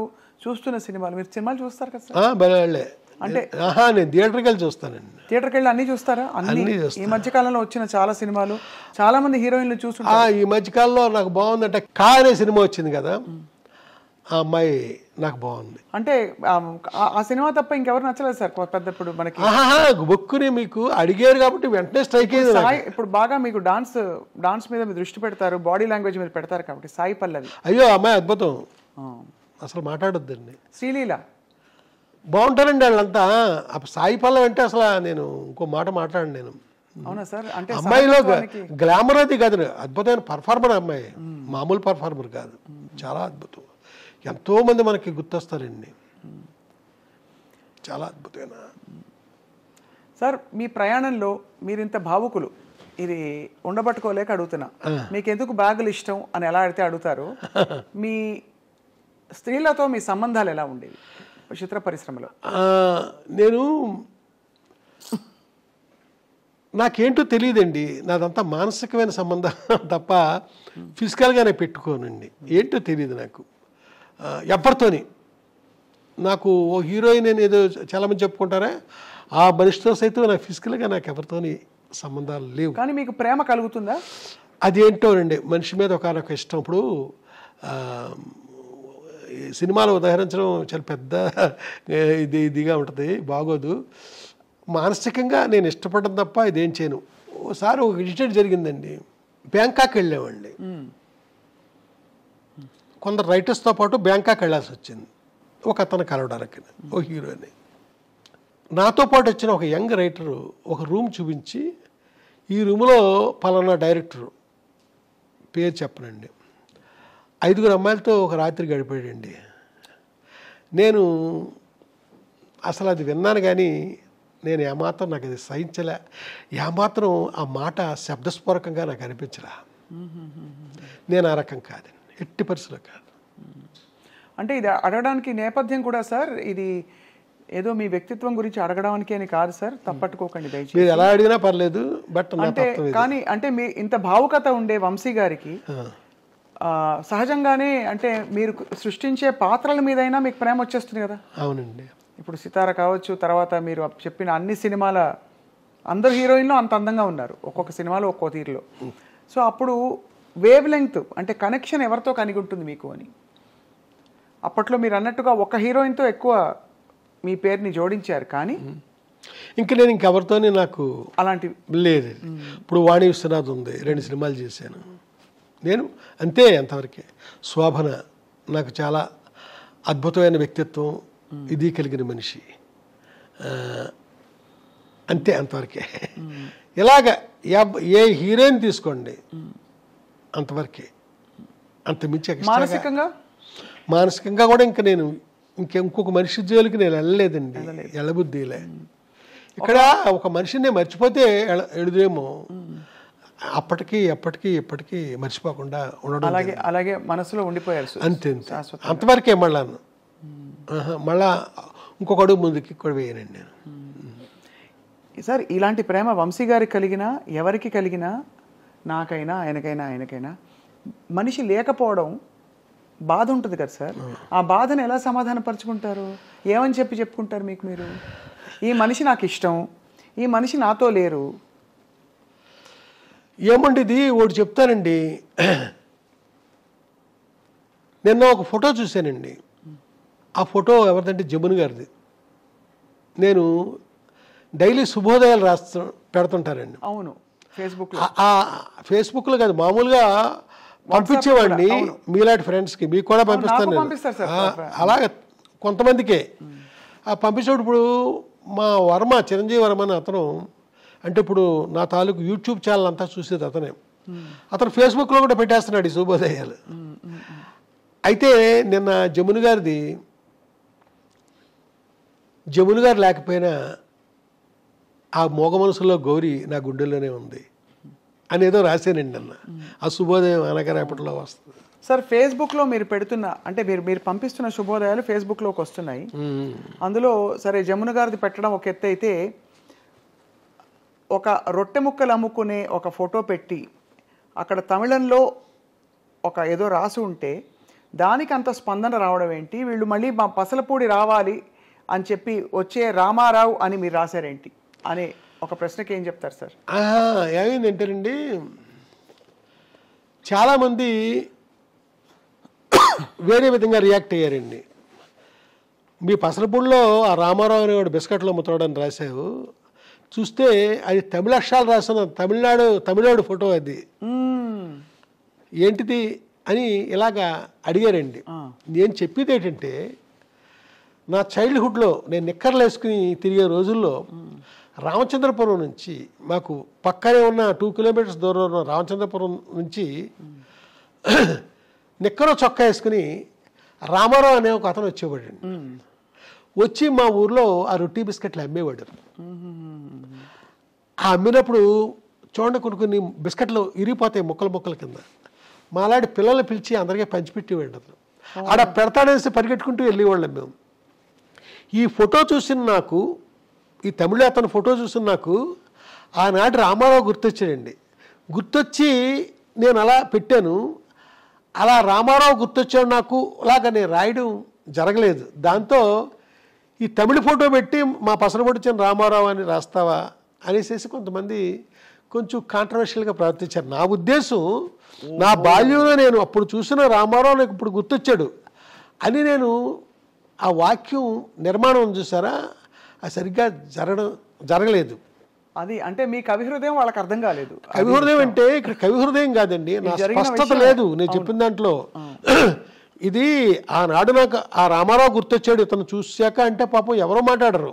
అవునవును, నేను రాసిన దాంట్లో ఆ స్పష్టత లేకపోవడం వల్ల జనం నన్ను అపార్థం చేసుకున్నారు. ఈ ఫేస్బుక్ సాధ్యమైనంతగా నేను కరెక్ట్గా అన్వయించేలాగే నేను చెప్తానండి. శుభోదయం ఏది పెట్టనియండి, నా జీవితానికి అది అన్వయించినప్పుడే నేను దాన్ని తీసుకుంటాను తప్ప పొరపాటుని లేకపోతే పలానా స్వప్న లైఫ్లో ఇలాగా అని కూడా నేను చెప్తాను, పలానా రామారావు రాజుబాబు అలాగా అని చెప్తానండి. ఇక్కడ మట్టుకి అలా జరిగింది. వివరణ ఇవ్వకపోవడం, వివరణ ఇవ్వలేదు తప్ప ఇంకేం కాదు. ఎప్పుడంటే ఇంత వయసులోనండి, చిన్నప్పుడు ఇదంతా జరిగింది. గొప్ప జ్ఞాపకాలంటే మీకు చాలా ఇష్టం కదా సార్? జ్ఞాపకాలంటే ఆకుపచ్చని జ్ఞాపకాలు, పొలమారిన జ్ఞాపకాలు, ఇలాగ జ్ఞాపకాల మీద చాలా ఉన్నాయండి. ఇంకా రాయాల్సినవి కూడా ఉన్నాయి. మాట్లాడే జ్ఞాపకాలు ఇవన్నీ రాశాను కదా, ఇంకా రాయాల్సినవి ఉన్నాయండి. పోట్లాడే జ్ఞాపకాలు, పరిగెట్టే జ్ఞాపకాలు, నడిపించే జ్ఞాపకాలు, ఇలాగా ఎన్నైనా రాయొచ్చండి. ఎప్పుడు వర్తమానం నాకు బాగోదు, అది జ్ఞాపకం అయినప్పుడే బాగుంటుంది. ఏంటో నాకు తెలియదండి. అది మీ కళాత్మకత సార్. సార్ కానీ ఇందాక అడిగిన ప్రశ్నకి మీరు మళ్ళీ సున్నితంగా అడుగుతున్నా సమాధానం ఏంటంటే, ఏదైనా మనకి ఇష్టమైన వ్యక్తి కానీ సినిమా కానీ ఏదైనా, ముఖ్యంగా వ్యక్తి అయితే అందులో మన మనసుతో ఇష్టపడిన వ్యక్తి అయితే మన చుట్టూ లేకపోతే మనం కొంత అలజడికి లోనవుతాం. ఆ అలజడిని మీరు ఎలా సమాధాన పరుచుకున్నారు? ఇప్పుడు ఉండకపోవచ్చు కానీ ఎప్పటికే వాళ్ళే అని చెప్పారు కాబట్టి సున్నితంగా అడుగుతున్నాను. ఇది ఇప్పుడు ఏమీ లేదండి, ఒక ఒక ఒక ఎన్నో ఏళ్ల క్రితం మ్యాటర్ ఇది. ఇవాళ మామూలు కండిషన్లోనే మామూలుగానే ఉన్నా, కానీ ఎప్పుడు జ్ఞాపకం బాగుంటుంది కదా నాకు. మరి అదే ఆ జ్ఞాపకమే బాగుంటుంది. అలా అంతే ఇది బాగుంది. మళ్ళా గతం నిజం కావాలి అని కూడా నేను ఎప్పుడు కోరుకోను, ఎందుకంటే అవ్వదు కాబట్టి. సార్ వంశీ గారి విజయంలో రాజా సార్ పాటలు ఎంత ముఖ్యమో, రాజా సార్ ప్రయాణంలో వంశీ గారి సినిమాలు కొన్ని మైలు రాళ్ళని చెప్పచ్చు. ఇళయరాజా గారితో మీ మొట్టమొదటి పరిచయం, అనుబంధం, ఆ పరిచయం అనుబంధంగా మారడం ఎలా జరిగింది సార్? ఇది ఒక కథలా చెప్పాలేమో, చెప్పంటారా? చెప్పండి. సితార్ సినిమాలో డైలాగ్ చాలా తక్కువ ఉంటుందండి, సైలెన్స్ ఎక్కువ. అది సైలెన్స్ ఉండడానికి కారణం ఏంటంటే, అది మ్యూజిక్ కోసమని నేను అలా అలా అలా సీన్లు కన్సిడర్ చేశానండి. సితార్కి రామనాయుడు గారి థియేటర్లో నేను మాట్లాడేది మద్రాసు గురించి, చెన్నై గురించి. రామనాయుడు గారి థియేటర్లో సితార డబుల్ పాజిటివ్ ప్రొజెక్షన్ వేసేవండి ఆ నైట్. సినిమా చూసారండి, ఏడు నాగేశ్వరరావు గారి ఫ్యామిలీ మొత్తం యూనిట్లో జనం మొత్తం అంతా దాదాపు 100-150 మంది చూశారండి. ఎక్కడా డైలాగ్ లేదు, కామెడీ లేదు, ప్రతి ఒక్కరికి కూడా విపరీతంగా బోరు కొట్టేసిందండి. నాగేశ్వరరావు గారు అయితే శంకరాభరణం లాంటి ఒక కావ్యం తీసిన నిర్మాతని పొరపాటుని కుర్రగాడికి సినిమా ఇచ్చి ఎంత తప్పు చేశాను నేను అని ఆయన అంత దారుణంగా ఫీల్ అవ్వడం జరిగిందండి. చాలా క్రైమ్ చేశాను నేను, ఎంత తప్పు అయింది అనేసి. అలాగా రాత్రి నాకు ఇంకా నిద్ర పట్టలేదండి. అప్పుడు స్మోక్ చేసేవాడు, తెక్కాల్చేసాను సిగరెట్లు. అప్పుడెప్పుడో, ఇప్పుడు ఏమీ లేదు, చాలా ఏళ్ళు అయింది, 25 ఏళ్ళు అయింది, 30 ఏళ్ళు అయింది మానేసి. చాలా డిప్రెషన్కి వెళ్ళిపోయానండి, ఏం చేయాలి అని. నెక్స్ట్ డే ఇళయరాజా గారు చూస్తున్నారు, ఆర్ఆర్ కోసం ముందు ఆయన చూస్తారు సినిమా.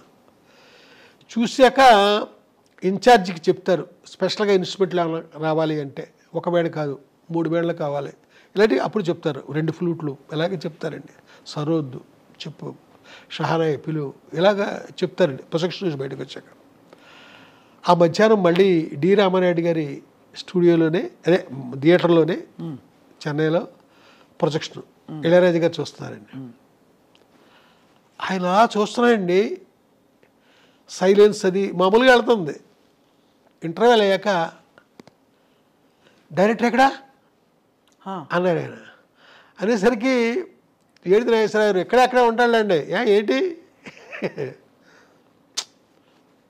ఇలా రాయ్యా, అక్కడికి ఉన్నాను మూల వచ్చి అతను పక్కన కూర్చోబెట్టుకున్నాడు నన్ను. మొత్తం సినిమా చూశాక ఇన్నాళ్ళకి నేను అద్భుతంగా పనిచేయడానికి ఒక సినిమా దొరికింది నాకు, చెప్తాను దీనిపైన రేపటి నుంచి అని కారికి వెళ్ళిపోయాడండి. ఒక్కసారి ఎదురయ్యేసరికి బుర్ర పని చేయలేదు. నన్ను పిలిచి సైలెంట్లగే చెప్తాను అన్నాక ఆ నెక్స్ట్ డే నుంచి ఒక్కొక్క రీలు ఆయన అన్నాడు కదా, నేను 70mm ఆ పెద్ద స్క్రీన్ చూస్తూనే రికార్డింగ్ చేస్తాను ఈ సినిమాకి, చిన్న స్క్రీన్ మీద చేయను అంటే ఆ 70mm థియేటర్లో డేట్లు తీసుకుని అప్పుడు అక్కడ మొదలెట్టారండి. ఒక్కొక్క రోజుని ఒక్కొక్క రీలు ఈయన ఆర్ఆర్తో నిండుతుంటే సినిమా ఎక్కడికో పోతుంది. అలాగా ఒక రోజున అన్నాడు కదా ఇళయరాజా గారు, నన్ను పిలిచి ఈ సినిమా ఫైనల్ ప్రోడక్ట్ అని నువ్వు నేను పక్క పక్కనే కూర్చొని చూద్దాంరా అన్నాడు. అంటే నన్ను ఎంత ఇష్టపడ్డాడో చూడండి. అలాగా ఆ సినిమాతో ఆయనకి దగ్గర అయ్యారండి. నెక్స్ట్ ఆ సితార్ తర్వాత పూర్తి కాంట్రాస్ట్ సినిమా ఇంకోటి చేశాను, అన్వేషణ. అబ్బా, అన్వేషణ సహజంగా ఇళయరాజా గారు ఆర్ఆర్ 4:7-9 అంటే మార్నింగ్ 7 గంటల నుంచి రాత్రి 9 గంటల దాకా 4:7-9 ఆర్ఆర్ అయిపోద్దండి. ఆయన 8:7-9 చేసిన టైటిల్స్ మిగిలిపోయినాయి. అవట్లా అంత ఆర్ఆర్ ఉందండి. ఆ సినిమా చూస్తూ చేస్తున్నాడు మ్యూజిక్. ఏనాడు పక్కనే ఉంటాను కదా, ఇలాగుంది అలాగుందని ఏమీ మాట్లాడలా, అద్భుతం జరిగిపోతుంది అక్కడ తెర మీద చూస్తూ. దాని తర్వాత సినిమా హిట్టు అది మొత్తం అంతా జరిగిపోయింది అద్భుతంగా. అసలు అయిపోయిన తర్వాత నెక్స్ట్ అద్భుతమైన పాట అండి. వాళ్ళ మధ్యాహ్నం గోపెమ్మ చేతిలో గోరు ముద్ద, రాధమ్మ చేతిలో వెన్న ముద్ద అని ప్రేమించుకోవాలి. ఆ పాట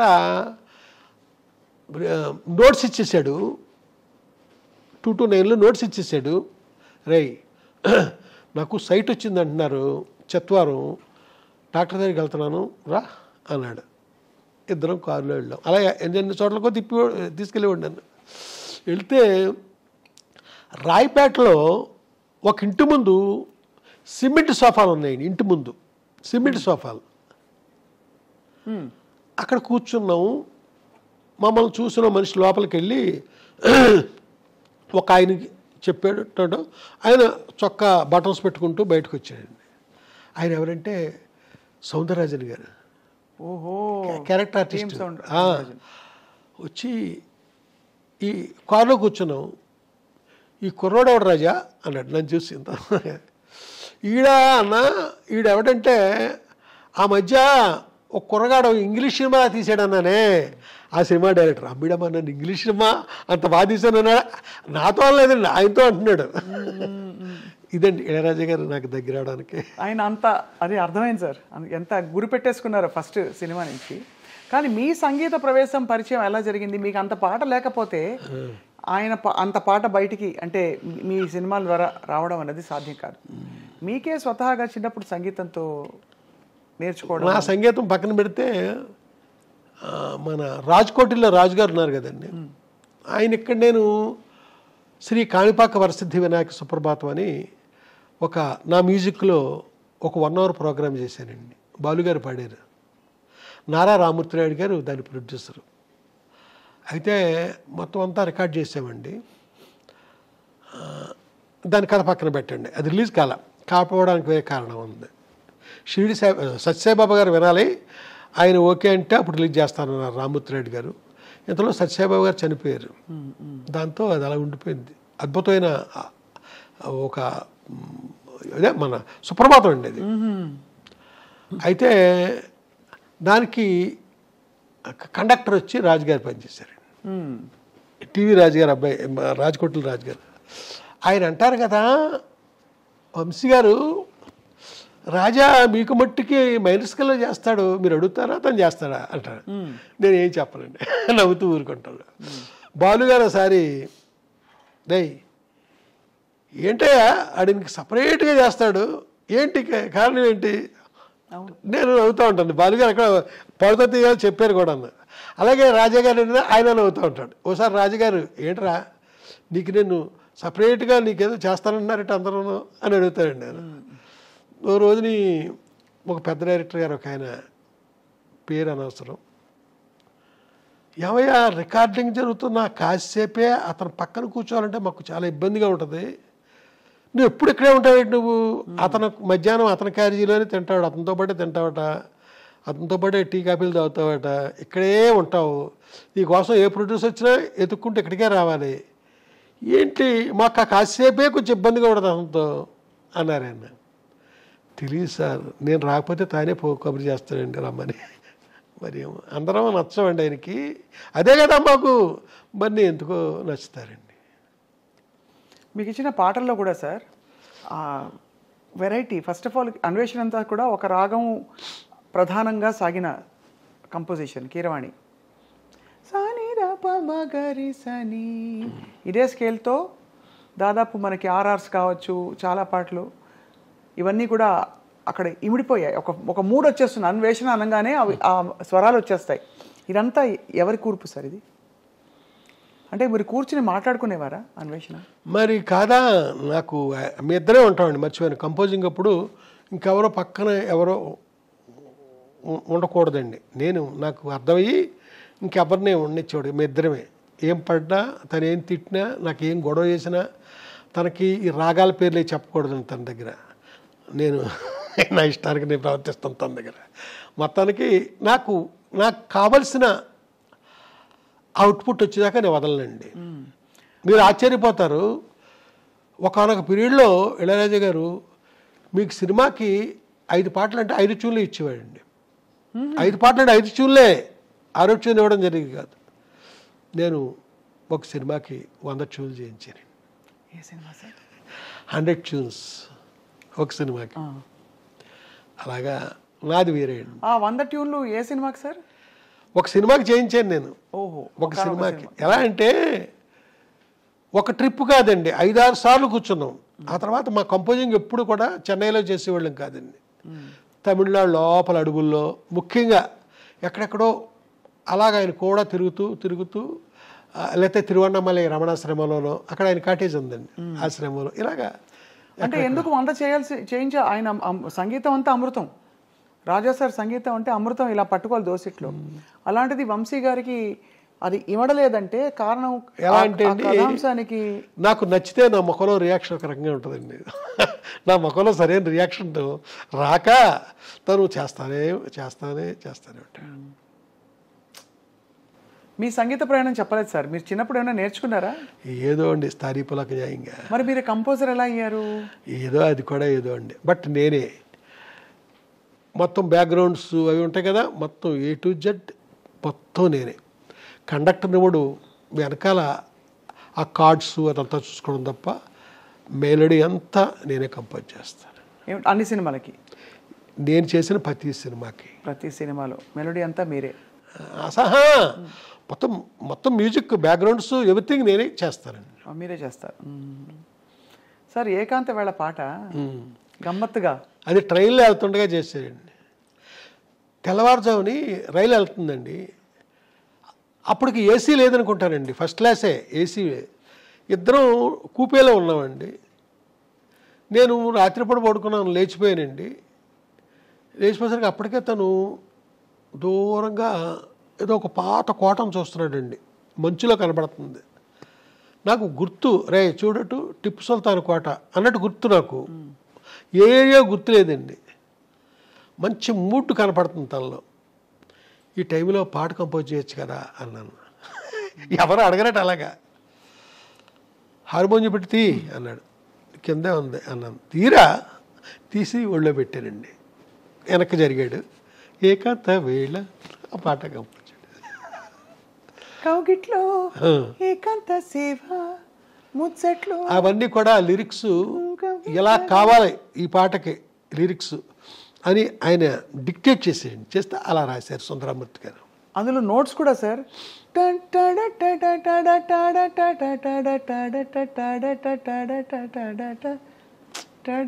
అసలు ఆ కాంబినేషన్సే అన్ని హస్వాషాలు మనసుని హత్తుకుంటాయి. దీర్ఘాలు కూడా ఉంది అనుకోండి. అవును, అలాగే సార్ ఎదలో లయ్యాలో కూడా ఎగసి ఎగిరి టటట టటట టటట టటట అనగంటే మ్యూజిక్. అసలు అది ఆ పాట వింటేనే అడవి తిరిగి గిరిగిరిగిరి తిరిగిపోవడం. ఈ పాటకి ఒక కథ ఉందండి. కోవై తంబి అని ఒక ప్రొడ్యూసర్ ఉన్నాడండి. అతను ఏ సినిమా చేసినా సూపర్ డూపర్ హిట్ పాటలు అన్నీ ఇళయరాజా గారే, ఇంకెవ్వరు కాదండి. ఒక పీరియడ్ అలా సాగింది. ఆయన థియేటర్లోకి వచ్చాడండి. ఇది ఆర్ఆర్ జరుగుతూ ఉండగా థియేటర్లోకి వచ్చాడు. వచ్చి ఇప్పుడు మీరు పాడారే ఆ పాట వస్తుందండి స్క్రీన్ మీద. అలా ఉండిపోయాడండి. ఉండిపోయాక మధ్యాహ్నం ఇళయరాజా గారు భోజనం చేసి కూర్చుంటే లోపలికి వచ్చిన కోవై తంబి అచ్చు ఇందాక చూసిన ఆ పాటలాడే పాట ఒకటి నాకు కావాలన్నాడు. అదేంటి సినిమా అయిపోయింది కదా, మొత్తం అంతా అయిపోయి ఆర్ఆర్ కూడా అయిపోయింది కదా, ఇప్పుడు పాట ఎందుకు నీకు? కాదు, నాకు ఆ పాట ఇలాంటి పాటే కావాలి, నాకు డిట్టో అలాంటి పాటే అన్నాడు ఆయన. అనేసరికి రాజాగారు కూర్చుని డిట్టో అలాంటి పాటే చేశారండి. మళ్ళీ అలాంటి హారర్ బ్యాక్గ్రౌండ్స్ ఇక్కడ ఆ కాంట్రాస్ట్ బ్యాక్గ్రౌండ్స్ ఉన్నాయి కదా, అవే అప్పుడే పాట ఆ ఫీల్ వచ్చింది. అది 3 బిట్లుగా చేసామండి ఆ రోజుల్లో.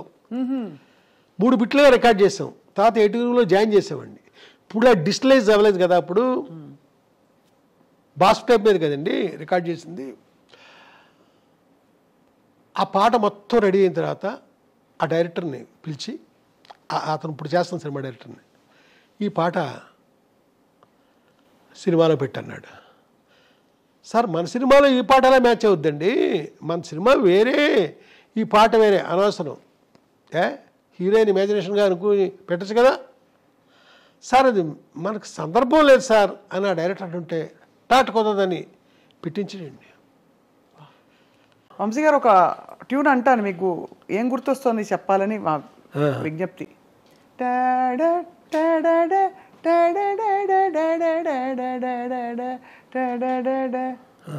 నా సినిమా ఆర్ఆర్ అనుకుంటాను. ఆర్ఆర్ ప్లస్ ఇదే రాగంతో కూడిన ఆర్ఆర్ ఉంది, నథింగ్ బట్ విండ్. ఇవన్నీ రాజా సార్. నథింగ్ బట్ విండ్ అంటే గుర్తొచ్చింది, దానికి ఎల్పి రికార్డ్ కవర్ నేనే చేశాను డిజైన్. నథింగ్ బట్ విండ్, దానికంటే ముందు హౌ టు నేమ్ ఇట్, ఈ 2 కూడా నేనే చేశాను. ఆ తర్వాత ఇంకొక ఎల్పి రికార్డు కోసం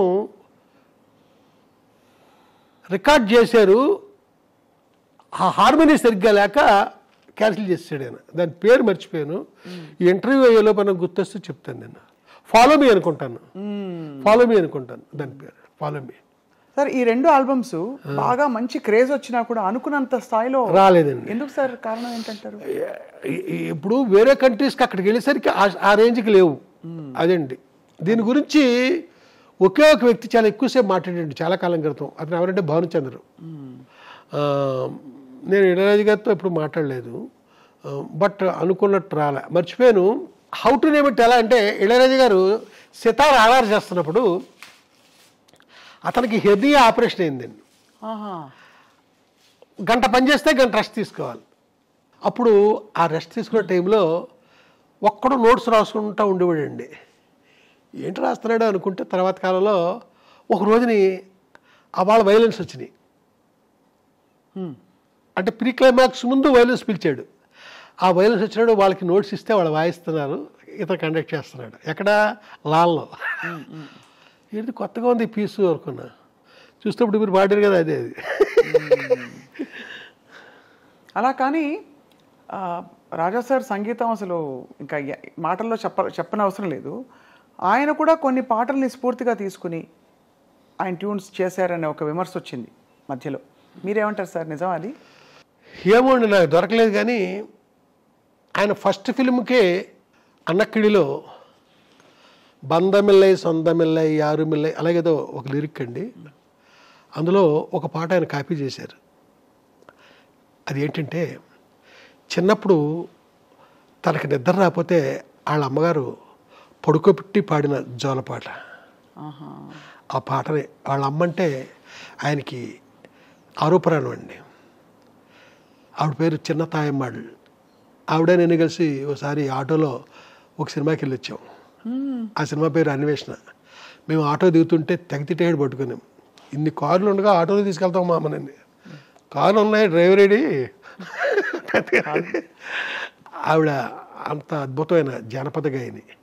ఆవిడ చిన్నప్పుడు ఈయన్ని పడుకోబెట్టి ఆ జోల పాడుతా ఉంటే ఉన్న పాట ఇది. అయితే ఆయన చేయలేక కాదు, వాళ్ళ అమ్మగారంటే ఆయనకు ఆరోపణలు అండి. ఆ తల్లి పాడింది తన సినిమాలో పెట్టుకోవాలనిపించి పెట్టాడండి. అది కాపీ అంటారా ఏమంటారా అనుకోండి. ఇదండి నాకు తెలిసిన కాపీ పాట.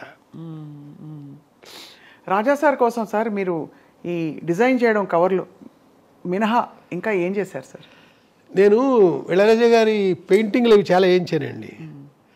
ఓ రోజున లతా మంగేష్కర్ గారు, ఆవిడ చెల్లెలు ఉషా మంగేష్కర్ ఆవిడ, వీళ్ళిద్దరూ కలిసి బాంబే నుంచి క్రికెట్ చూడడానికని చెన్నై వచ్చారు.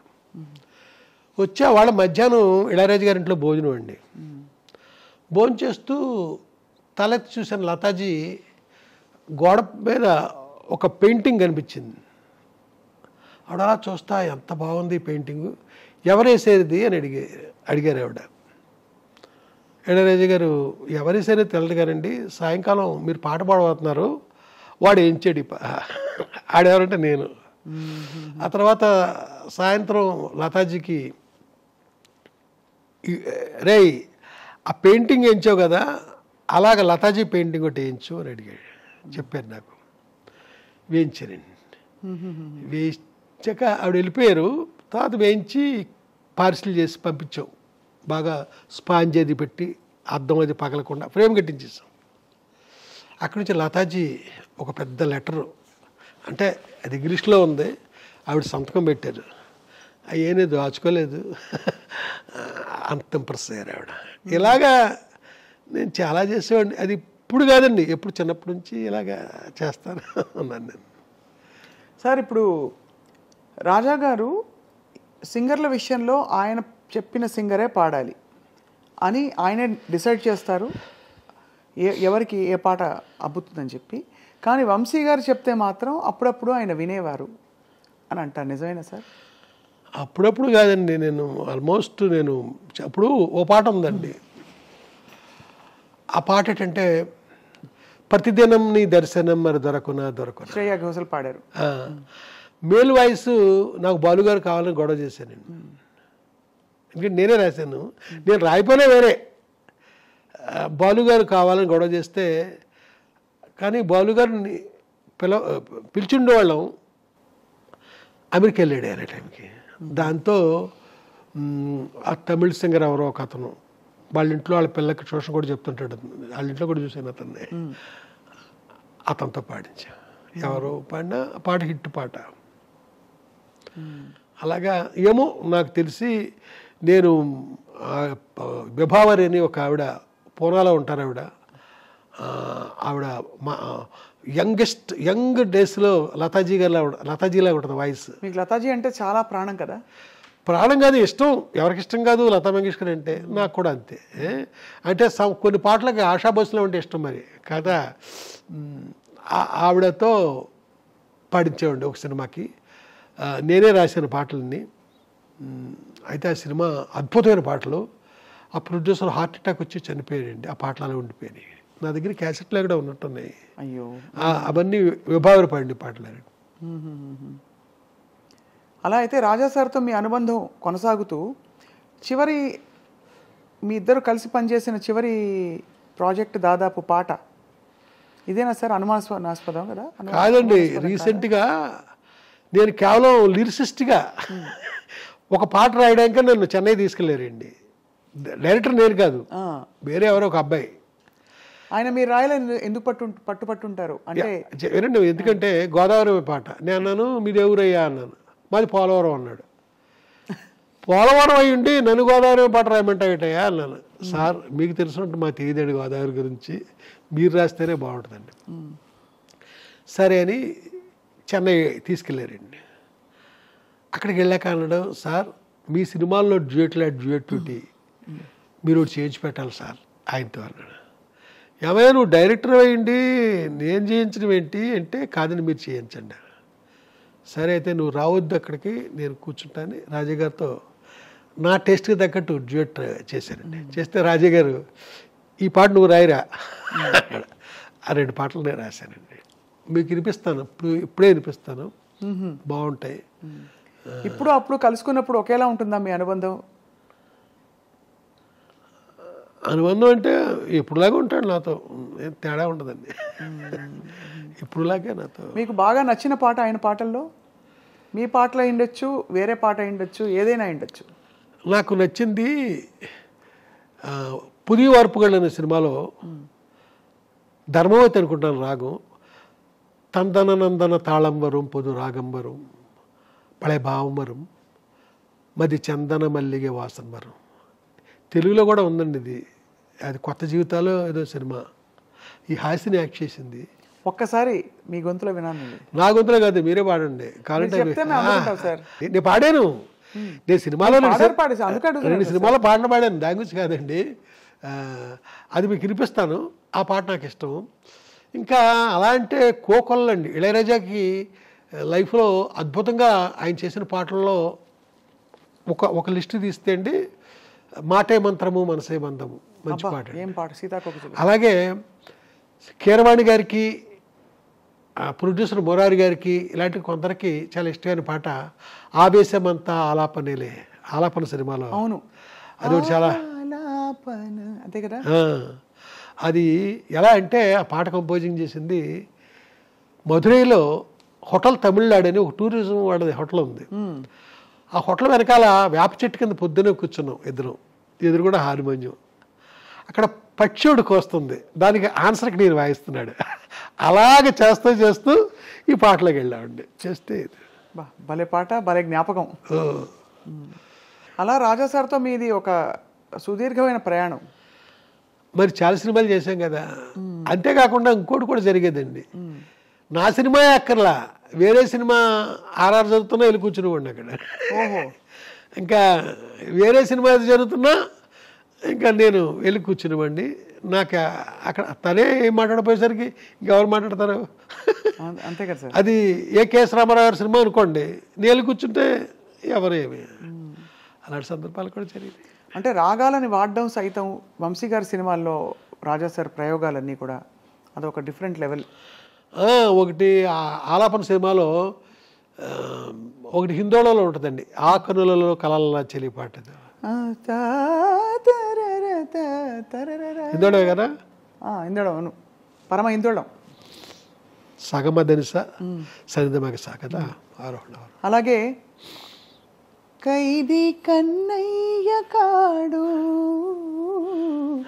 వీడికి అన్నయ్య వాడు, అంత చమత్కారమైన పాటకి చలనాట ఇచ్చి అసలు అదొక రేంజ్ సార్. దానికి అద్భుతమైన పాట రక్తి కట్టడానికి కారణం సీతారామ శాస్త్రి లిరిక్. అతనిలో ఒక చక్కని స్పందించే ఒక చక్కని అలాంటి పాటకి ఎంత హ్యూమరస్గా ఆ చూరుకి తగ్గట్టు ఆయన రాయడం. అలాగే ఇళయరాజా గారి పాట, ఇళయరాజా గారి మ్యూజిక్ చేయకుండా పాట ముందు షూట్ చేసి తర్వాత మ్యూజిక్ చేసి తర్వాత ఎడిటింగ్ చేశాను. ఆ సందర్భం కూడా ఒక సందర్భం ఉంది. అవును అవును, అది లేడీస్ టైలర్. అది కూడా హిట్ పాట అండి. పాట రికార్డింగ్ అవ్వకుండానే షూటింగ్ అయిపోయిందండి. షూటింగ్ చేసాను, చేశాక రికార్డింగ్ చేసాం.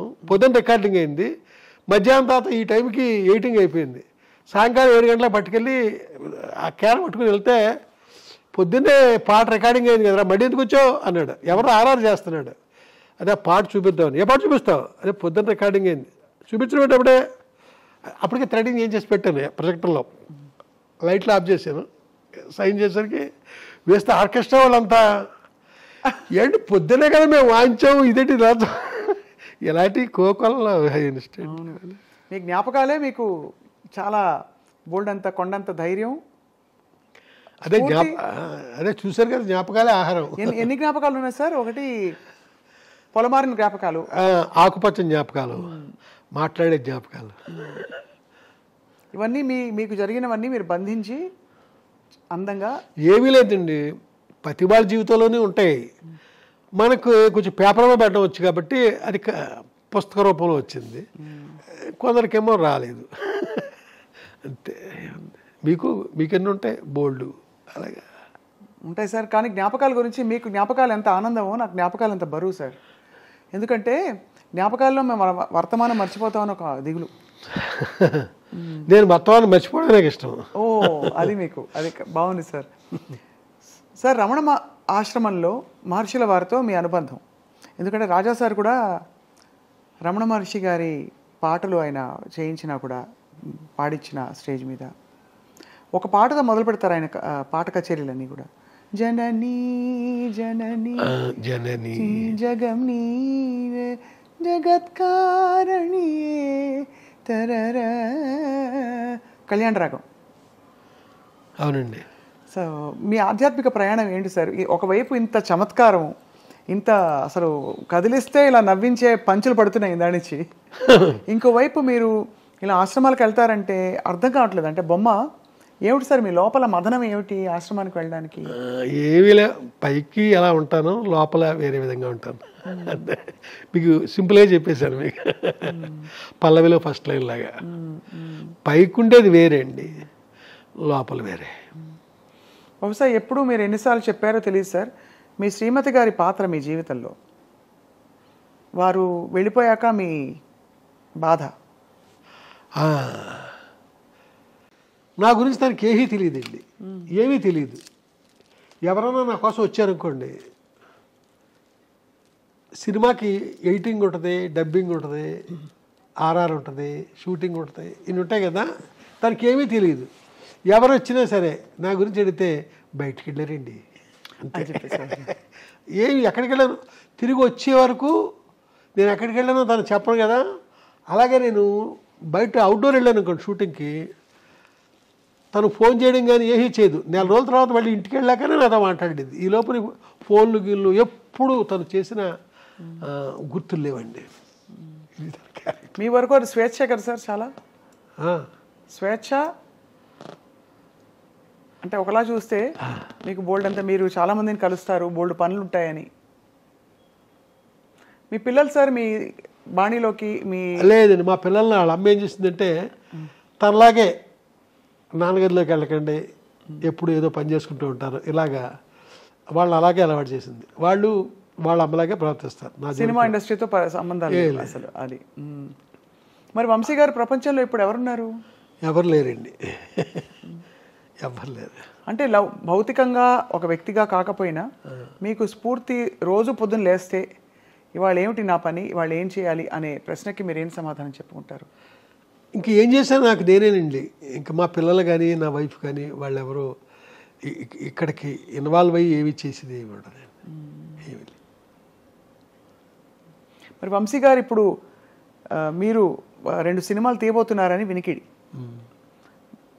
ఫ్యాషన్ డిజైనర్ మీరు అనుకున్న స్థాయిలో విజయవంతం కాలేదు, 8% కాల. మరి దానికి ఏమన్నా బేరేజ్ వేసుకుని చూసారా? ఎందువల్ల ఇది వర్కౌట్ అవ్వలేదు, హిట్ అవ్వలేదు? 100% నేను చూశానండి. ఎందువల్ల అవ్వలేదు కూడా నాకు అర్థమైంది, అవ్వకపోవడం కరెక్ట్ అని కూడా అనిపించింది. ఇప్పుడు మరి రాబోయే సినిమాలు ఏంటి సార్ కథాంశాలు? అంటే ప్రతివాడు కూడా బాగుంటుంది రేపు పొద్దున్న నా సినిమా అనుకునే చేస్తాడు కదండి. అవునవును, బాగోదని ఎవరు చేయరు. రేపు సినిమా డెఫినెట్గా బాగుంటుంది అనే నమ్మకంతోనే నేను మొదలుతున్నాను. ఈ సినిమాలో ఎవరు సార్ తారాగణం? ఎలాంటి కళ్ళు కనిపిస్తాయి? అక్కడ దాకా రాలేదండి, ఆ కథ జరుగుతూ ఉందండి. తెలిసిన మొహాలు ఉంటారని ఆశిస్తున్నాం. తెలిసిన మొఖాలు ఏవో మరీ స్టార్స్ అలాంటి వాళ్ళు ఉండరు, ఈ పాపులర్ కమెడియన్స్ వాళ్ళు ఉండరు నా సినిమాలోనే. తర్వాత వాళ్ళు పాపులర్ వచ్చేది వేరే సంగతి, ఉండరు. ఒక మోస్తరు మనుషులతోనే వెళ్తుంది. ఇప్పుడు ఏప్రిల్ 1 విడుదల ఉంది, ఎవరున్నారు? అవును వాళ్ళు దృష్టిపడ్డారు ఉంది, ఎవరున్నారు? గోపిక గోదావరి ఉంది, ఎవరున్నారు? అలాగే నాకు ఆర్టిస్టులే వాళ్ళు, బట్ పాపులర్ పీపుల్ ఉంటారండి. అలాంటి వాళ్ళతోనే నాకు సినిమా పండుద్ది, లేదా ఫ్లాప్ అవుద్ది. వంశీ గారు మీరు మంచి భోజన ప్రియులు, మరి మీకు ఇష్టమైన భోజనాలు ఎలాంటి ఆహార పదార్థాలు? అన్నీనండి, నేనే చేస్తాను. మీకు వంట బాగా వచ్చైతే? పర్లేదండి, నేను చేసే వంటలు పట్టుకెళ్ళడానికి ఆడవాళ్ళే వస్తుంటారండి. అవునా? రాజా సార్తో మళ్ళీ మీ ప్రయాణం మళ్ళీ పునఃప్రారంభించే అవకాశం ఉందా?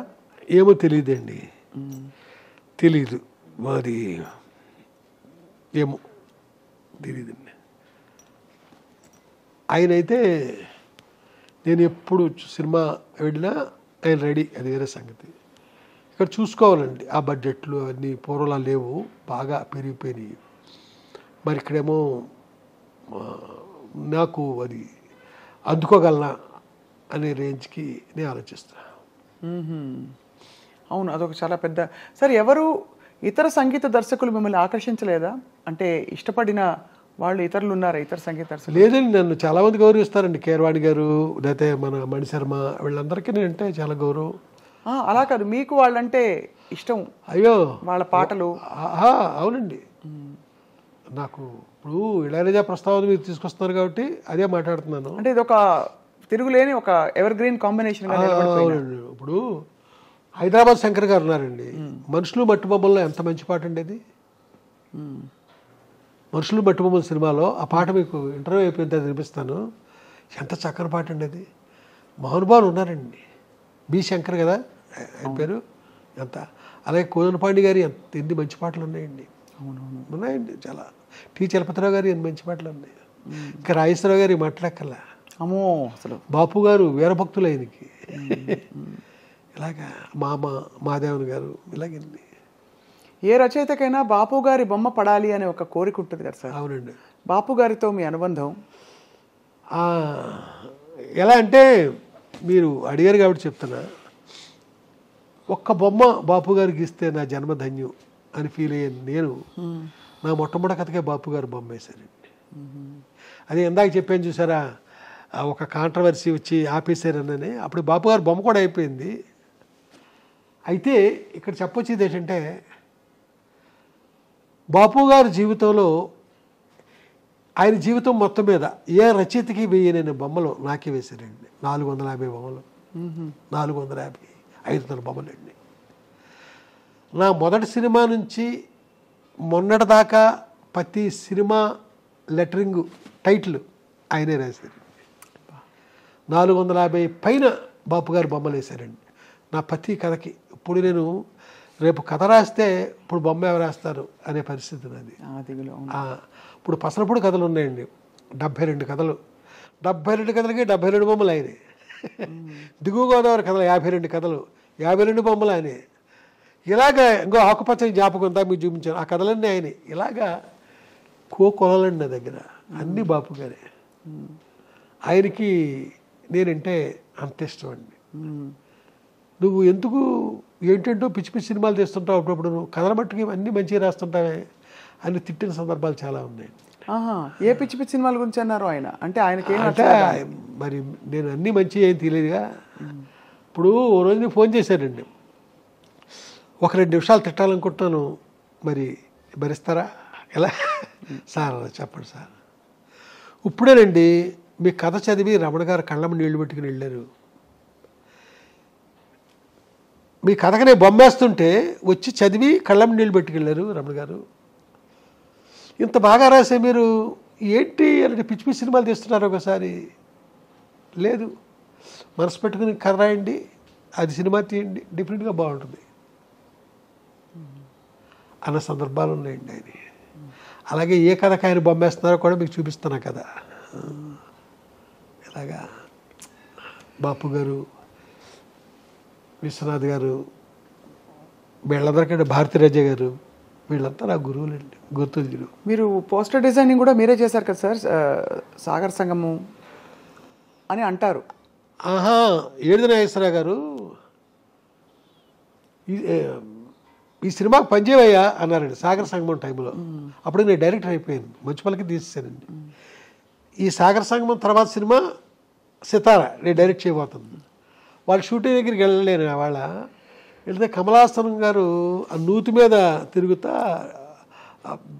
పాట, వాళ్ళ షూటింగ్ తక్కిట తదిమి తందాన పాట ఉంది కదా. వాళ్ళు ఏడు వేశారు, నువ్వు ఈ సినిమా పనిచేవయ్యా అంటది. ఏం పని చేస్తానండి, సగం సినిమా అయిపోయింది ఇక్కడ అంటే, పోస్టర్ డిజైన్లు చేస్తావు కదయ్యా, వెళ్ళి గంగాధర్ దగ్గర కూర్చొని చెయ్యి అన్నారు. అప్పుడే కొన్ని డిజైన్లు చేశానండి. సీతాకోక చిలక అంటే మొత్తం చేశాను. సీతాకోక చిలక, శంకరాభరణం, తయారమ్మ బంగారు వీటికి కంప్లీట్గా వర్క్ చేశానండి. అంటే పేరు నాది ఉండదు, పబ్లిసిటీ ఆర్టిస్ట్ పేరు ఉంటుంది, కంపోజ్ చేసి ఇదంతా మనమే. మరో కాలక్షేపం ఎలాగో మీ యూట్యూబ్ ఛానల్ చాలా తొందరగా పుంజుకుంది సార్, చాలా మంది సబ్స్క్రైబర్స్ వచ్చారు. కారణం ఏంటి సార్ యూట్యూబ్ ఛానల్ పెట్టడానికి? ఏంటంటేనండి, యూత్కి నేను చాలా చెప్పాల్సింది ఉంది, యూత్కి నేను చెప్పాల్సింది చాలా ఉందండి. అందుకోసమని ఛానల్ పెట్టడం జరిగింది. అలాగే నేను తీసిన సినిమాలు అయ్యి వీళ్ళు ఇప్పుడు వాళ్ళు చూడలేదు చాలామంది. ఆ సినిమాల వెనక, ఆ తెర వెనక కథలు కూడా చెప్పాలనుకుంటున్నాను.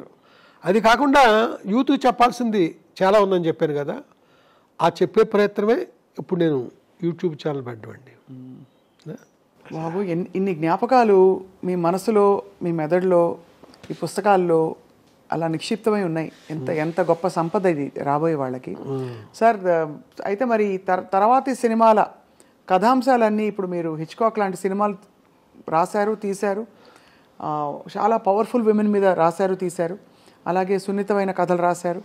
ఇవన్నీ ఇప్పుడు మీ మనసు ఎటువైపు వెళ్తుంది? ఇప్పుడు అంతా స్మగ్లర్లు, అలాగే మాఫియా, ఇంకా ఏం చెప్పాలి, గోల్డ్ ఫీల్డ్స్ రాజ్యం ఏలుతున్న ప్రపంచంలో ఉన్నారు మీరు. మనందరం అదే ప్రపంచంలో ఉన్నాం. ఇప్పుడు నేను తీసే సినిమాలు హృదయం ఉన్న కథలండి. మిమ్మల్ని స్పందింపజేస్తాయి. అంశం ఏదైనా మిమ్మల్ని స్పందింపజేయడం జరుగుద్ది. అలా స్పందించిందే అద్భుతమైన సినిమా అవుద్ది. అలాంటి ప్రయత్నం నేను చేస్తున్నా. గొప్ప స్పందన మీకు కలిగి తీరుతుంది అంతే.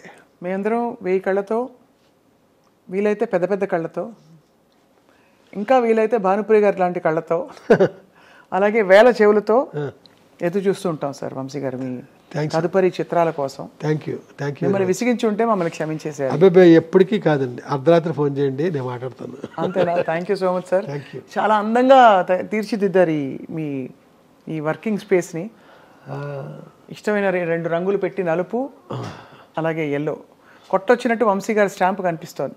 మీరు కింద నుంచే మొదలవుద్దండి. అవును, కింద నుంచే. ఈ రైలు కూడా మీకు ఇష్టం కదా చాలా? అది కాదండి, ఇక్కడ పాడి రవి అని ఒక రైల్వే ఆఫీసర్ అండి, చాలా పెద్ద ఆఫీసరు. అది నాకు ఆ సిగ్నల్ ల్యాంప్ ఇప్పుడు లేదు కదా, అవును, ఒక చిన్న స్టేషన్లో ఎక్కడో ఉంటే నా కోసం పట్టుకొచ్చారండి ఆయన. అలాగే ప్రపంచంలో మొట్టమొదటి ట్రైన్ అండి ఇక్కడ ఉంది. అలాగే ఇక్కడ కూడా ఉంటుంది చూడండి, ఇవన్నీ ఇక్కడ కూడా ఉంటాయి. రైల్లో మీకు చాలా జ్ఞాపకాలు ఉండుంటాయి. అయితే ప్రయాణాలన్నీ ఇప్పుడు రైల్లోనే కదా? అద్భుతమైన జ్ఞాపకాలండి, మామూలు కాదు. మా బలభద్రపురం అంటే మా గ్రాండ్ మదర్ ఊరు, ఆ స్టేషన్లో రాత్రి 9 గంటలకు ఎక్కితే తెల్లవారుజామున ఎప్పుడో ఆగేది అన్నవరం స్టేషన్లో. అలా ఎన్నో ప్రయాణాలు. అదంతా ఆ జర్నీయే ఒక పెద్ద ఎపిసోడ్ అవుతుంది మీకు. మళ్ళీ మిమ్మల్ని వచ్చి ఒకసారి పలకరించి రైల్లో కథలని చెప్పి, రైల్లో జ్ఞాపకాల గురించి మీ చేత బోల్డ్ విషయాలు చెప్పించుకుని వినాలి సార్. తప్పకుండానండి. నేను మామూలుగా కాదు, మీరు రెప్పారపకుండా అంత గొప్పగా నన్నే చూస్తూ ఆ కథలు వింటారు మీరు. అలాంటి కథలు నా దగ్గర ఉన్నాయి. ధన్యవాదాలు సార్. నమస్కారం. నమస్తే.